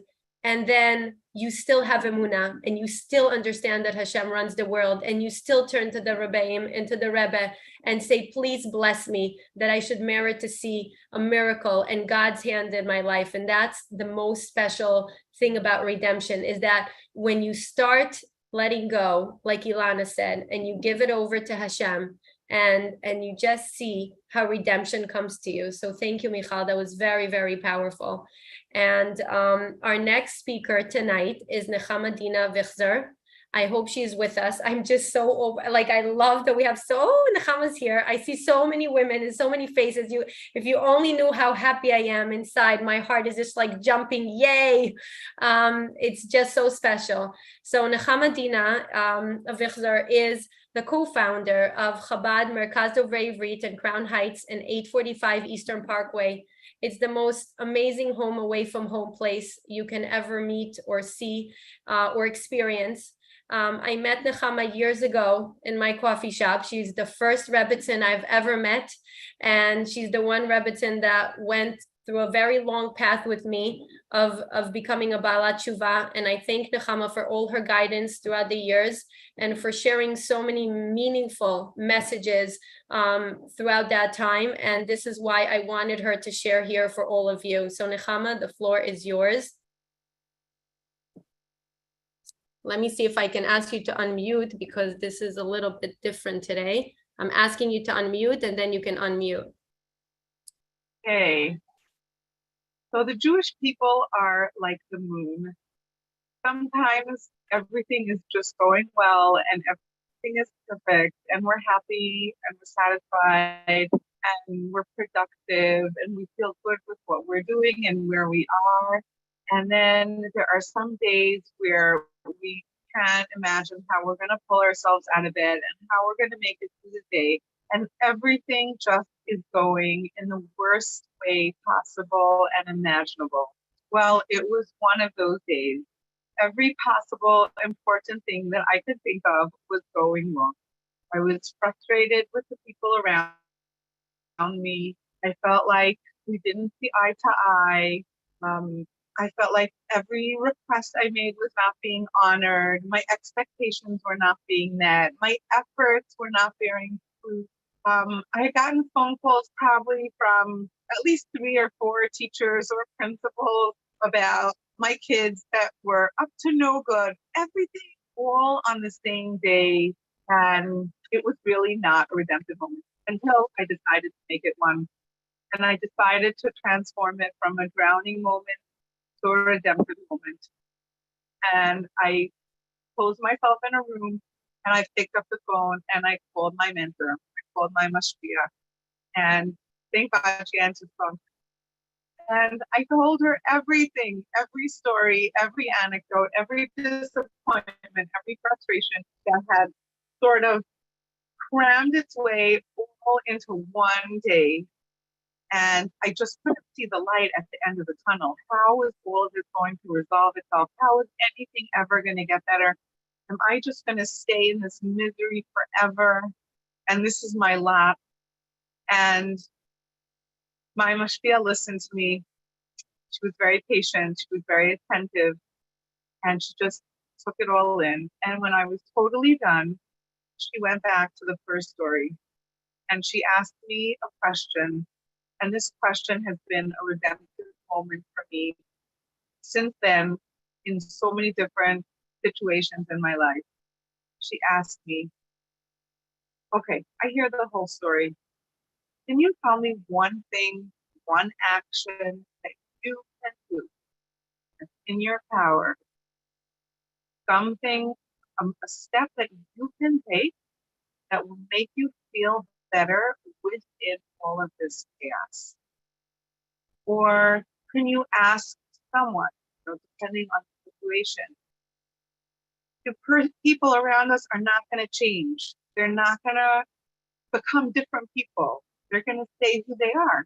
But maybe you can ask them to do one little action that they can do that's within their ability set, but it will make you feel a little bit better.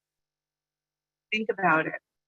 And she went through each challenge, and we were able to find one little action step that we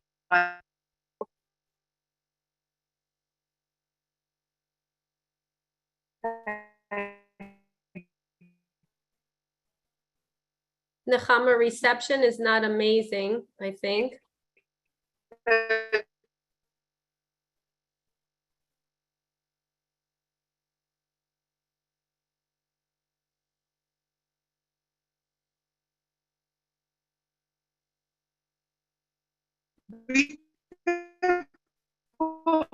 one foot forward.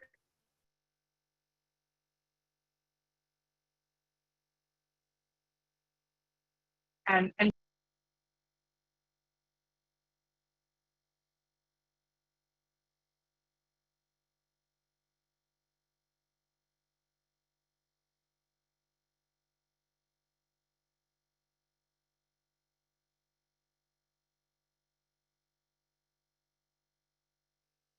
Nechama, I think we lost you for a second and you need to unmute again. Hold on. okay, Yeah. you hear me now? Yeah. Okay. So that question that she asked me and the way she walked me through all of those situations, all of a sudden, a feeling of deep relief washed over me. And all of a sudden, from feeling total despair, I all of a sudden felt that I can face the world. And I can face my reality and my challenges. And that happened many years ago. but it's a Nechama, continuing I'm redemptive sorry guidance. to stop you, but the signal is very low. I just don't want to miss these amazing words. Is there a way to maybe reboot it? We can wait a few moments.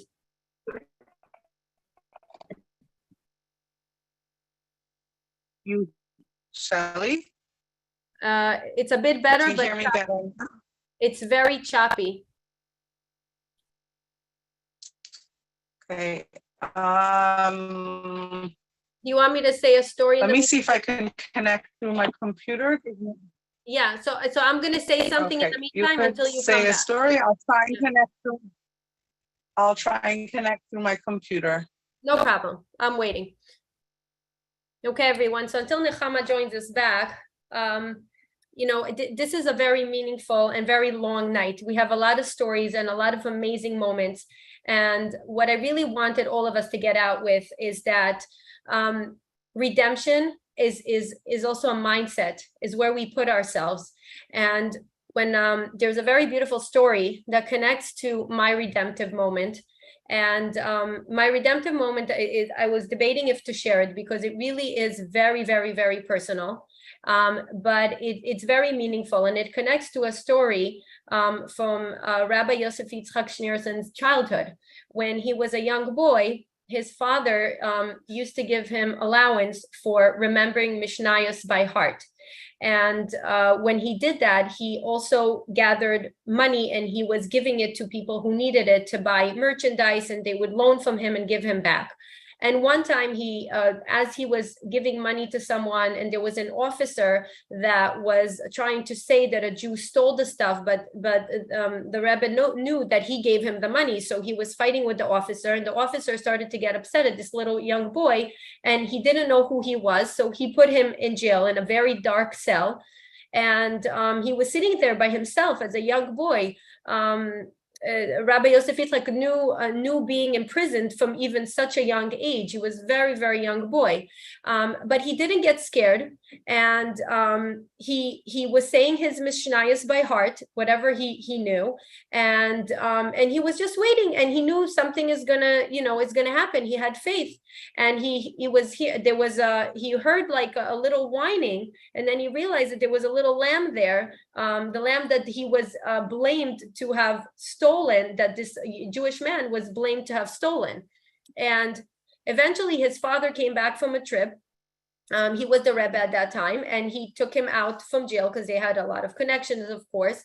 And Rabbi Yosef Yitzchak was telling his father what he did. They were saying Mishnayos, and his father was telling him, there was 2 living things in the cell, and you chose, you have the ability to use Torah to help you and to bring light to the world. And you chose that in a very dark place, you chose to say Torah words, and this is how you bring light to the world. And this is redemption, when you're in a very, very, very, very dark place, but you don't see the darkness, you see the opportunity of the moment. This is something that Rebbe also taught us. See the positive in every situation. See how you can change the world in that minute. And there is no, it's not, whereas the whole world would see this moment as life-threatening, and that there is nothing positive about it. Rabbi Yosef Yitzchak taught us that for a Jewish person, we have a mission in the world. And through the Torah, we bring light to the world, and we're going to bring redemption. And for us, we don't have the boundaries that everyone else has. And that's very redemptive thought. It's a redemptive idea. And this is what I hope for all of us to get out of here tonight, with thinking that and understanding that with the way we think, we can change our outcomes, and we can feel the redemption in every moment that feels painful. I see Nechama back. Nechama, are you able to unmute? Perfect. Okay, so I'll just wrap up. My redemptive moment was the knowledge that I don't have to change everything. I can't change everything. And that's not what I need to make me feel better. Sometimes it's just to try and find one action that will make me feel a little better, either something that I can do or something that I can ask someone around me to do. And these little actions are actually doable, and they actually do make a big impact and a big change. And, you know, even something small that came up over the years, like you come to a point where you feel like you need a vacation, you're very stressed, you're working so hard, and you feel like you just want to get away for 2 weeks. And then I'll come back to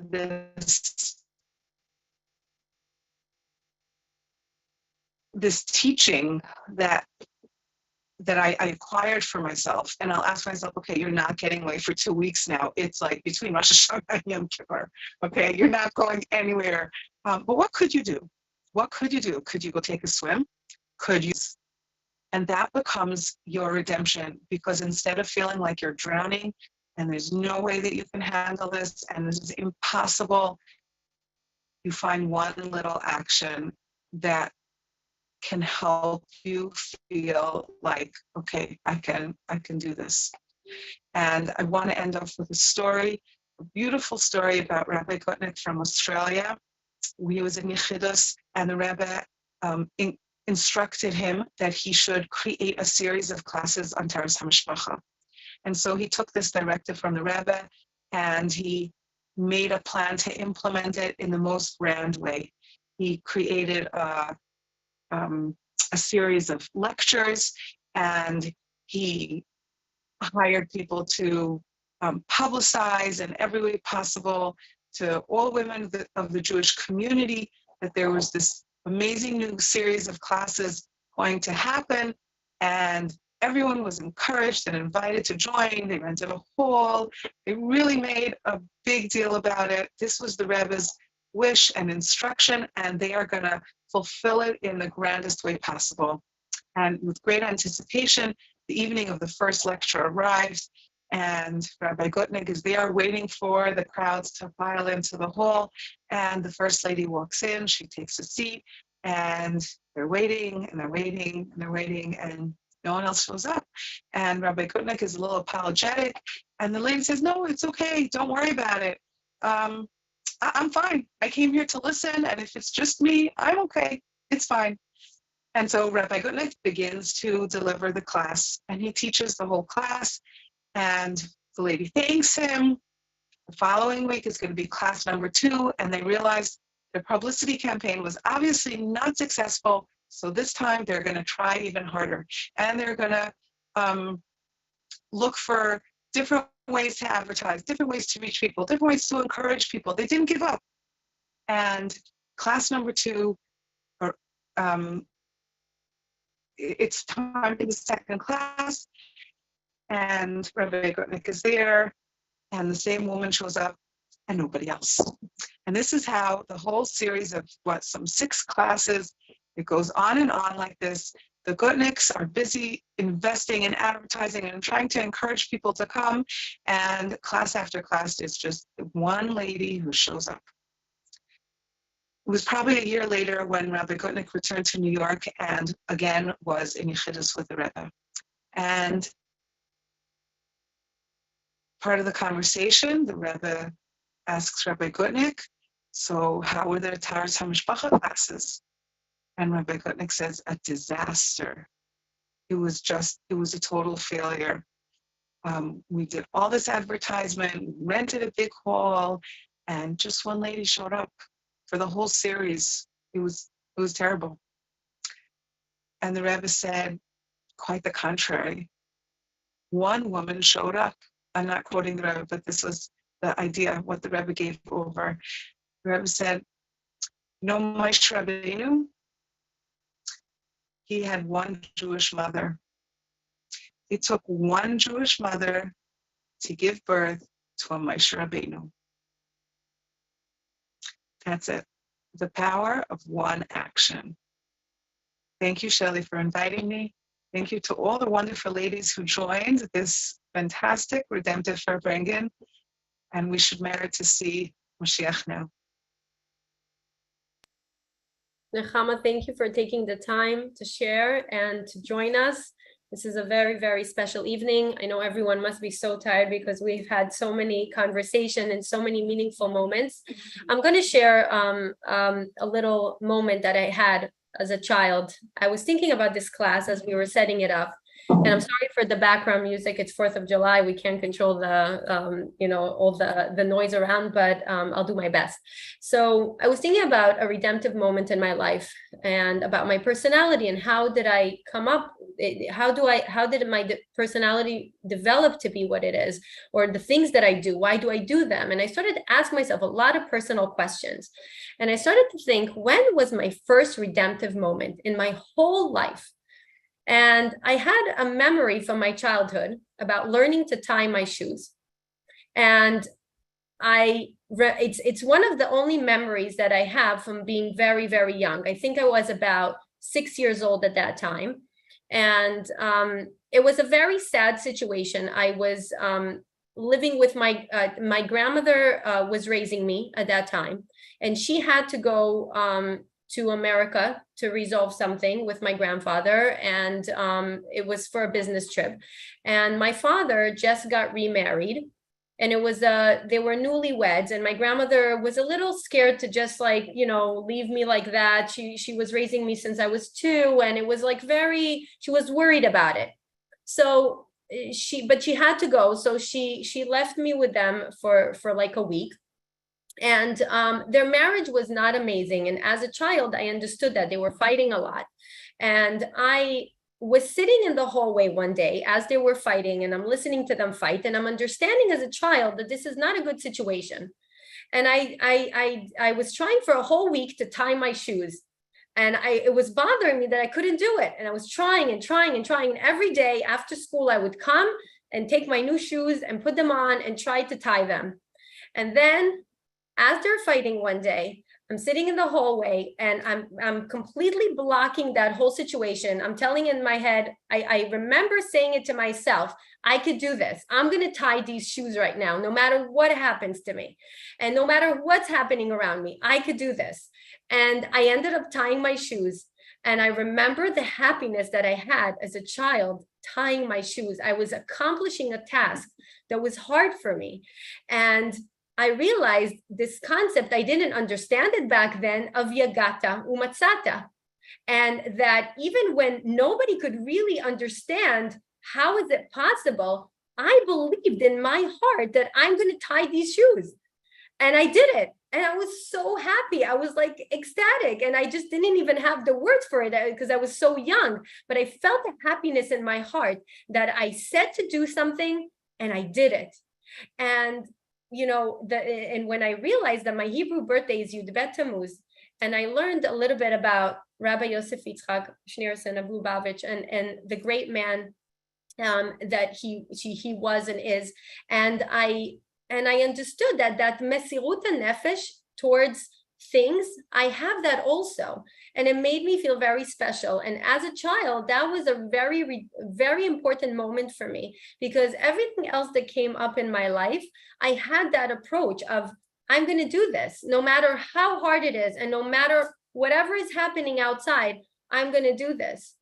And with the Rebbe also, he had this same Mesirut Nefesh. It didn't make any sense, just like the law of Para Aduma. It makes no sense, like logically, how you're taking the Para Aduma, you're doing all these tasks, and the person who's doing it is becoming tameh, but he's making someone else tahor, and it doesn't make any sense. And the Rebbe did the same thing. It didn't make sense to jeopardize everything for young children's education. It's not a mitzvah in the Torah to teach little children Torah. There's a lot of other mitzvahs that are very important. But he understood that we as Jewish people have to fight for the right to spread Yiddishkeit.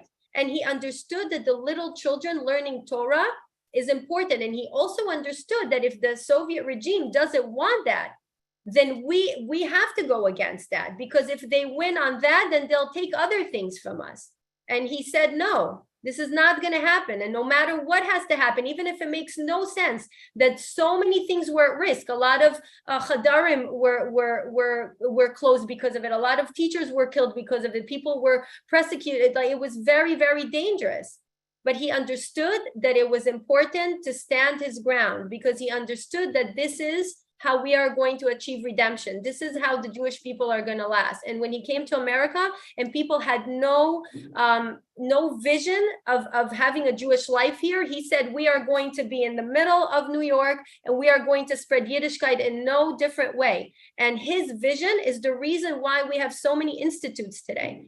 So I'm going to leave us with that we are all connected, that he opened the path for us to have redemption. And we need to take advantage of that and know that we are Hashem's children, and there is no aniyut where there's ashirut. Wherever there's Torah, there's abundance, and we need to take advantage of that. And I hope that all of us get out of this class tonight feeling the power of redemption and trying to do it and to bring it into our lives with little things that we can do. Without, it doesn't have to be something big. It could be a mindset. It could be little actions that will bring redemption to our life and will bring redemption to community as a whole. Before we end, I just want to share with you that Motzei Shabbos, I opened the Igris, and I got a very beautiful letter from the Rebbe saying how beautiful this endeavor is, that we are organizing a class for Yud Bet Yud Gimmel Tammuz. And he gave a blessing to all those involved. So these blessings are extended to all of you. Chevi, if you're with me and you can share it, please share the Rebbe's letter so everyone can see it. It's very beautiful. And we're going to end with a short Rebbe video. Just give us a second. I'm going to see what's going on with our share screen. And this is the letter.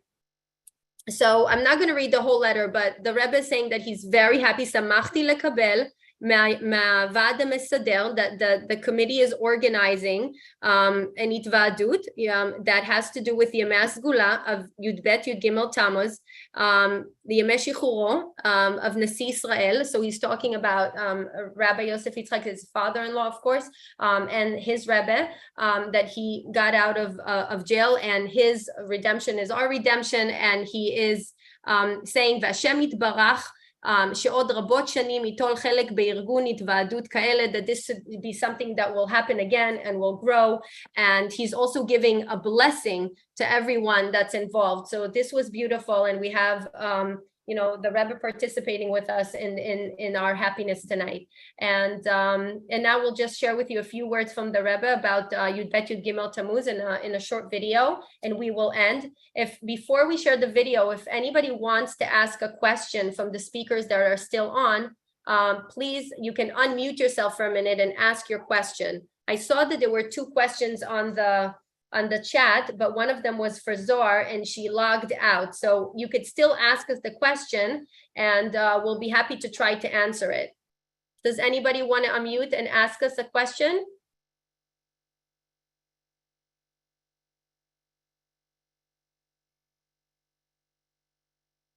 Thank you everyone for the brachas. It's so beautiful how everyone is commenting. There was one specific question. I'm going to try to go back to that question, and maybe whoever's with me here. Hold on. There was one question about heat kashrus.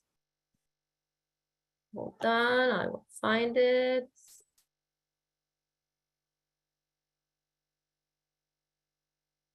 Although, of course, we know the Rebbe always finds a way and doesn't leave us, but now do we truly see? But how do we truly see and truly be able to believe it? Does anybody want to attempt this question? I don't mind trying to answer it.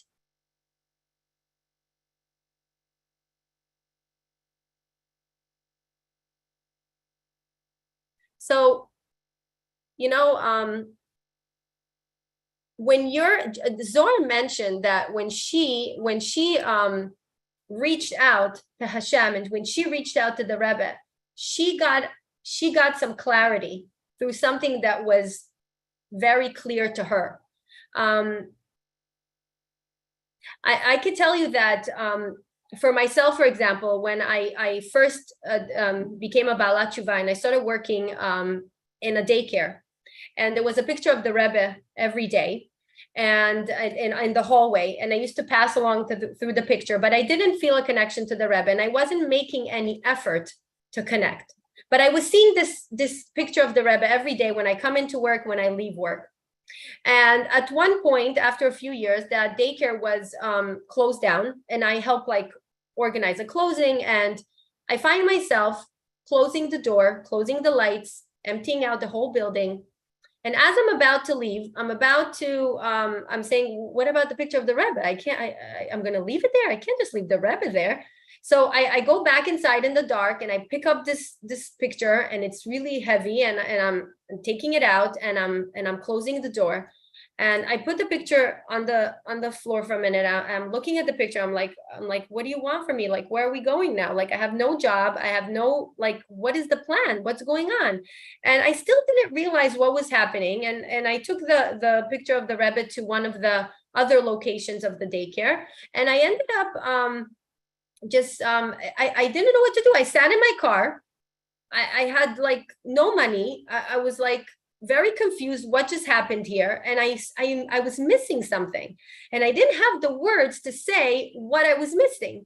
So I found myself driving to the Judaica store, and I'm going to the Judaica store, and I'm asking the salesperson how much. Like, I was pointing to one of the pictures of the Rebbe, and I said, "How much is this picture?" And he said $80. And I didn't have the money at that time. And I would also, Rebbe Nechamadina would do a lecture in my house once a week on Tuesday in Queens. So the girls were supposed to come that night, and I had to make a choice. Like, I needed money to buy stuff for the lecture, so girls can come and have a good time, or buy a picture of the Rebbe and then stay with nothing. And I didn't even know why I wanted a picture of the Rebbe. And I just said, I said to myself, not today.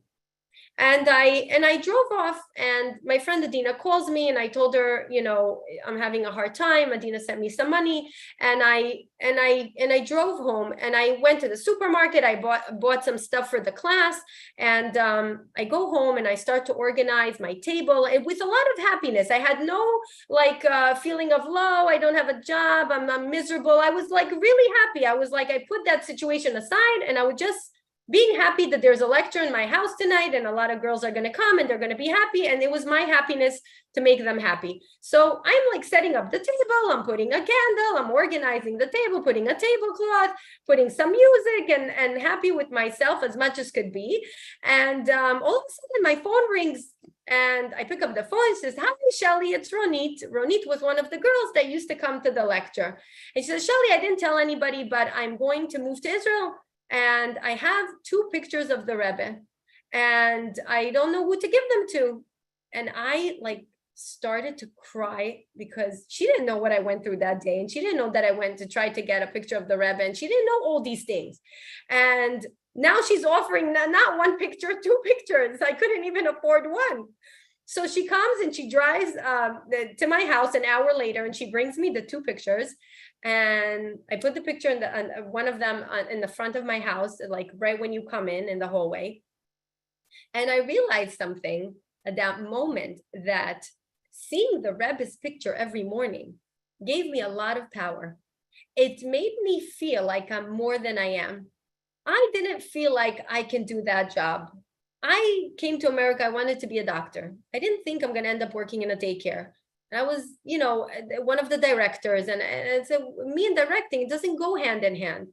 And I guess I didn't realize it at that time as it was happening every single day. But seeing the picture of the Rebbe gave me a lot of power. It made me feel important. It made me feel like I could do this. It made me feel like the Rebbe believes in me. And because his picture was so grand, and looking at it every day, I'm like, I have to do this. I can't, the Rebbe's here, I'm here, I got to do the job.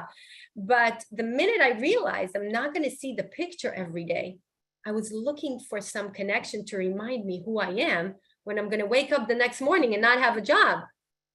And the minute I got the picture of the Rebbe through the Rebbe, nobody knew what I was thinking.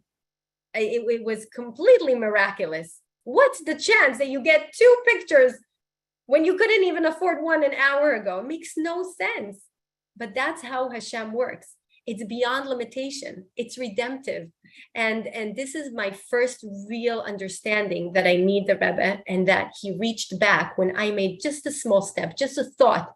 I didn't even do anything. I was just thinking, I need the Rebbe in my house. I need the blessing of the Rebbe to be a better version of me. And that's how you connect, through even just learning. I didn't know what the Rebbe wrote about anything. So when I started to learn a little bit, I connected. And not just our Rebbe, all the Rebbeim, they wrote amazing things. You start to read, you connect to the way they were thinking. You connect to the beauty of and to different ways to approach different problems. And this is how you connect. You connect through small steps, small, just even asking questions, just even looking at the picture of the Rebbe and asking, I just need a sign from you. Like, how am I connected to you? And you'll see that it'll come into your life in a way that you understand it. I understand it through the Rebbe's picture. Zohar understood it through the letter that she got and through the people that came her way in that medical situation that she was dealing with her child. And for every person, it comes in a manner that they understand. Just like the man tasted like what you wanted it to taste, this is how the Rebbe comes into our life. And all the Rebbeim, if we reach out through their writing and through their work, and it means something to you. I work today with early childhood education. I get to places where sometimes it's non-existent, and you say, but what are we going to do about it? And everyone looks at me and says, nothing, we're not doing anything. And I said, but you have to do something. And I realized that Mesirut Nefesh, it's because I very much feel connected to Rabbi Yosef Yitzchak, and this was his work. So I feel like I also want to take that work sometimes in whatever means I can.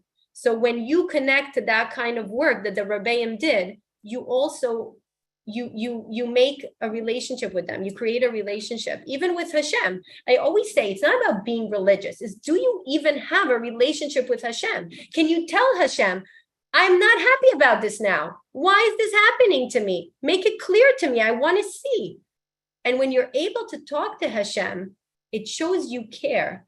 And that's when you start being able to understand things in your life and to live redemptively. So I hope I gave my 2 cents of it. If anybody wants to add something, please unmute yourself. Nechama, unmute.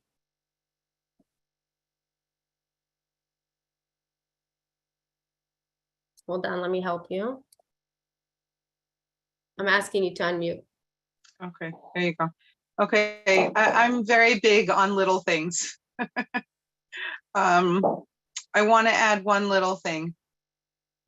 Sometimes I find it's something that can help in this kind of situation where we need to strengthen our bitacha and we don't see the results that we're looking for, is really to go in the very opposite direction. And that's the direction of gratitude.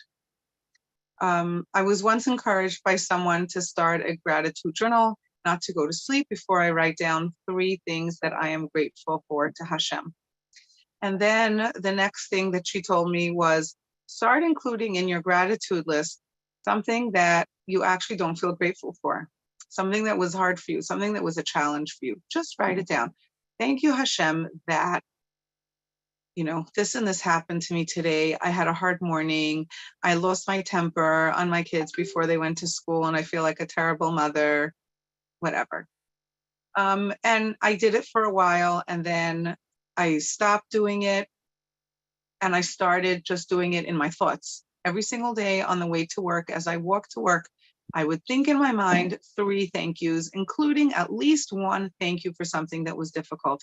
And it was really a transformative experience, because the process was, first, I started realizing how much Hashem is a part of my life and how many good things I really do have within all the challenges. And then the next step of the transformation was where I started feeling like thinking and contemplating about the challenging parts of my day and realizing and saying thank you for them. And then as I'm thinking this thank you in my mind, I'm thinking to myself, well, what am I thanking Hashem for? And the thoughts that follow are finding the positive in that challenge. So I lost my temper on that child this morning. Why? What? And then, just the fact that I stopped to think about what happened and saying, thank you, Hashem, that this happened. Now I'm going to be thinking about this child more. I'm going to think about what happened. Why did it happen? What were the underlying issues or feelings that need more attention? How can I rectify this? How can I make this better? Talking about redemptive moments, definitely from a place of despair, of not being the best mother I should be, I was all of a sudden coming out better and stronger and victorious. It was really, really a transformative exercise that I strongly encourage anyone to do. Someone once told me she opened a WhatsApp group with herself, and she has a few. One of them is her Hashgacha Pratis WhatsApp group. Anytime Hashgacha Pratis happens, she quickly messages herself so she shouldn't lose it. And she also has a gratitude WhatsApp group, and she puts in gratitudes to Hashem. And I think that once we create, like Shelly just said, once we create that connection to Hashem, where there's a whole constant back and forth, thank you Hashem for this, and thank you Hashem for that, we're all of a sudden going to start seeing Hashem more present in our lives. And it's an automatic. You press the on button, the air conditioner is going to turn on. If we invest in creating this relationship, ongoing relationship with Hashem, we're going to feel more bitachon. It's just, you can't evade it. That's my piece. Thank you, Nechama. That's so powerful. I really appreciate it.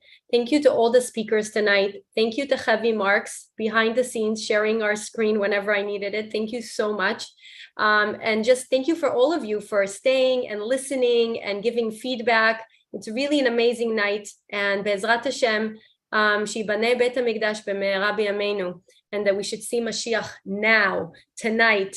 And we have one last video, very short, 2 minutes, just the Rebbe giving us last words of chizuk and the importance of this week of Geulah. And only good and blessings to all of you tonight. We really, really appreciate that you logged in and stayed with us.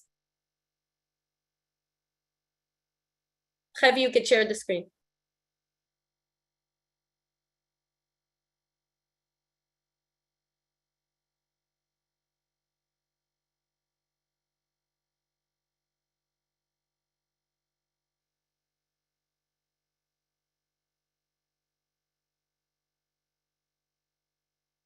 Share the voice.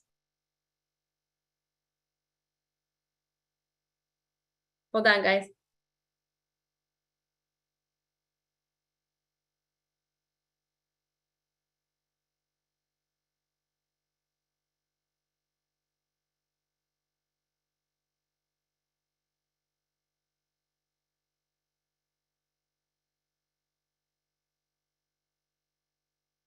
Share the Zoom voice.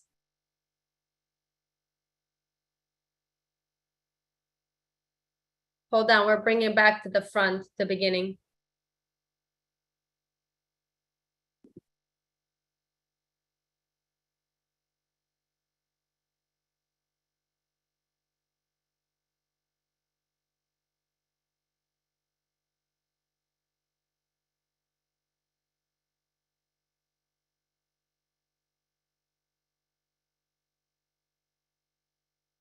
How we all love technology. By the way, I'm going to take this moment before we start the video to tell Nechama happy birthday. It was her birthday on Gimmel Tammuz, and we share our birthday, and we always find moments to celebrate together. So this was our celebration together with all the Rebbeim and with all of you.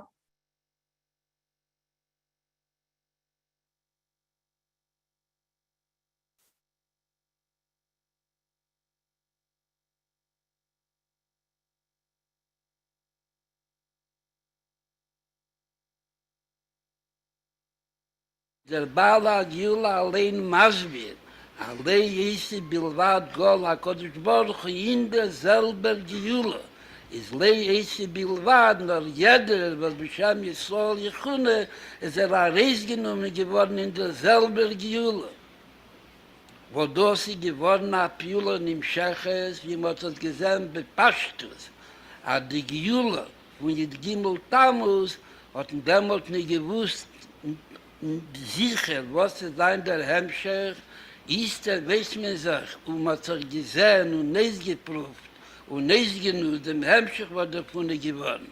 A früher hat man belost ein Reisfahren von der ganzen Medine, wo das gewesen ein Nes Goli Liteva, Reisfahren mit alle Bnei Beis, und mit alle Ksovi, und mit alle Sforim, und mit alle Chafotzi, und mit geschickter Schliech Mijuchat von der Malchus, gedei das soll durchgehen schneller, und hat dem Mann gesagt, soll keine Sache nicht bechen sein, und soll hasmen in alle Rischienis, aber soll können gleich ein Riss fahren, und keine Menis wie Kuvim, ist das ein Sipur, Gorle, Leine, Keil, was ist da, seine Teine, dass sie werden als Soren ist im Nasser, aber wir sehen nur, ist das gewesen bis manche bis Amigdash Oyakaya, also steht im Mischne.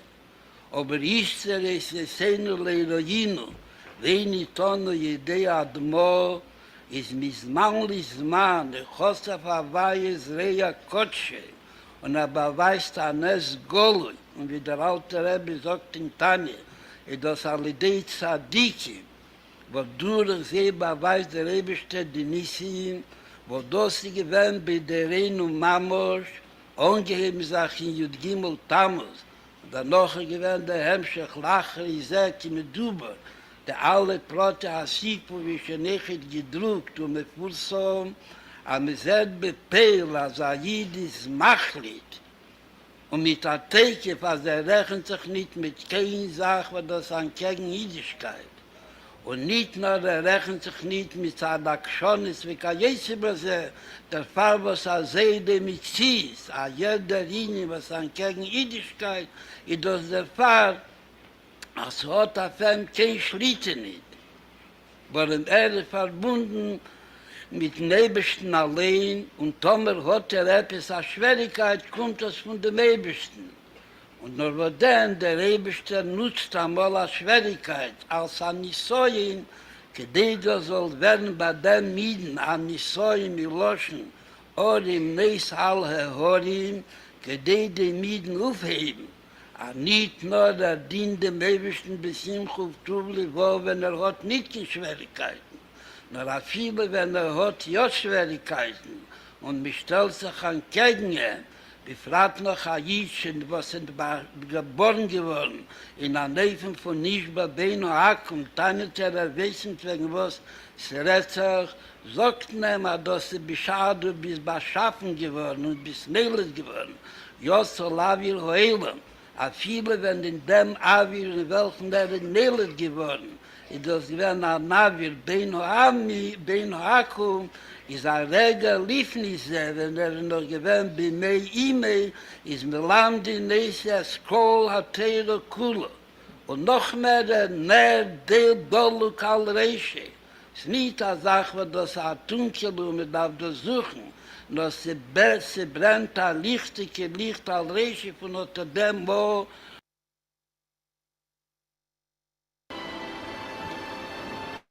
Thank you.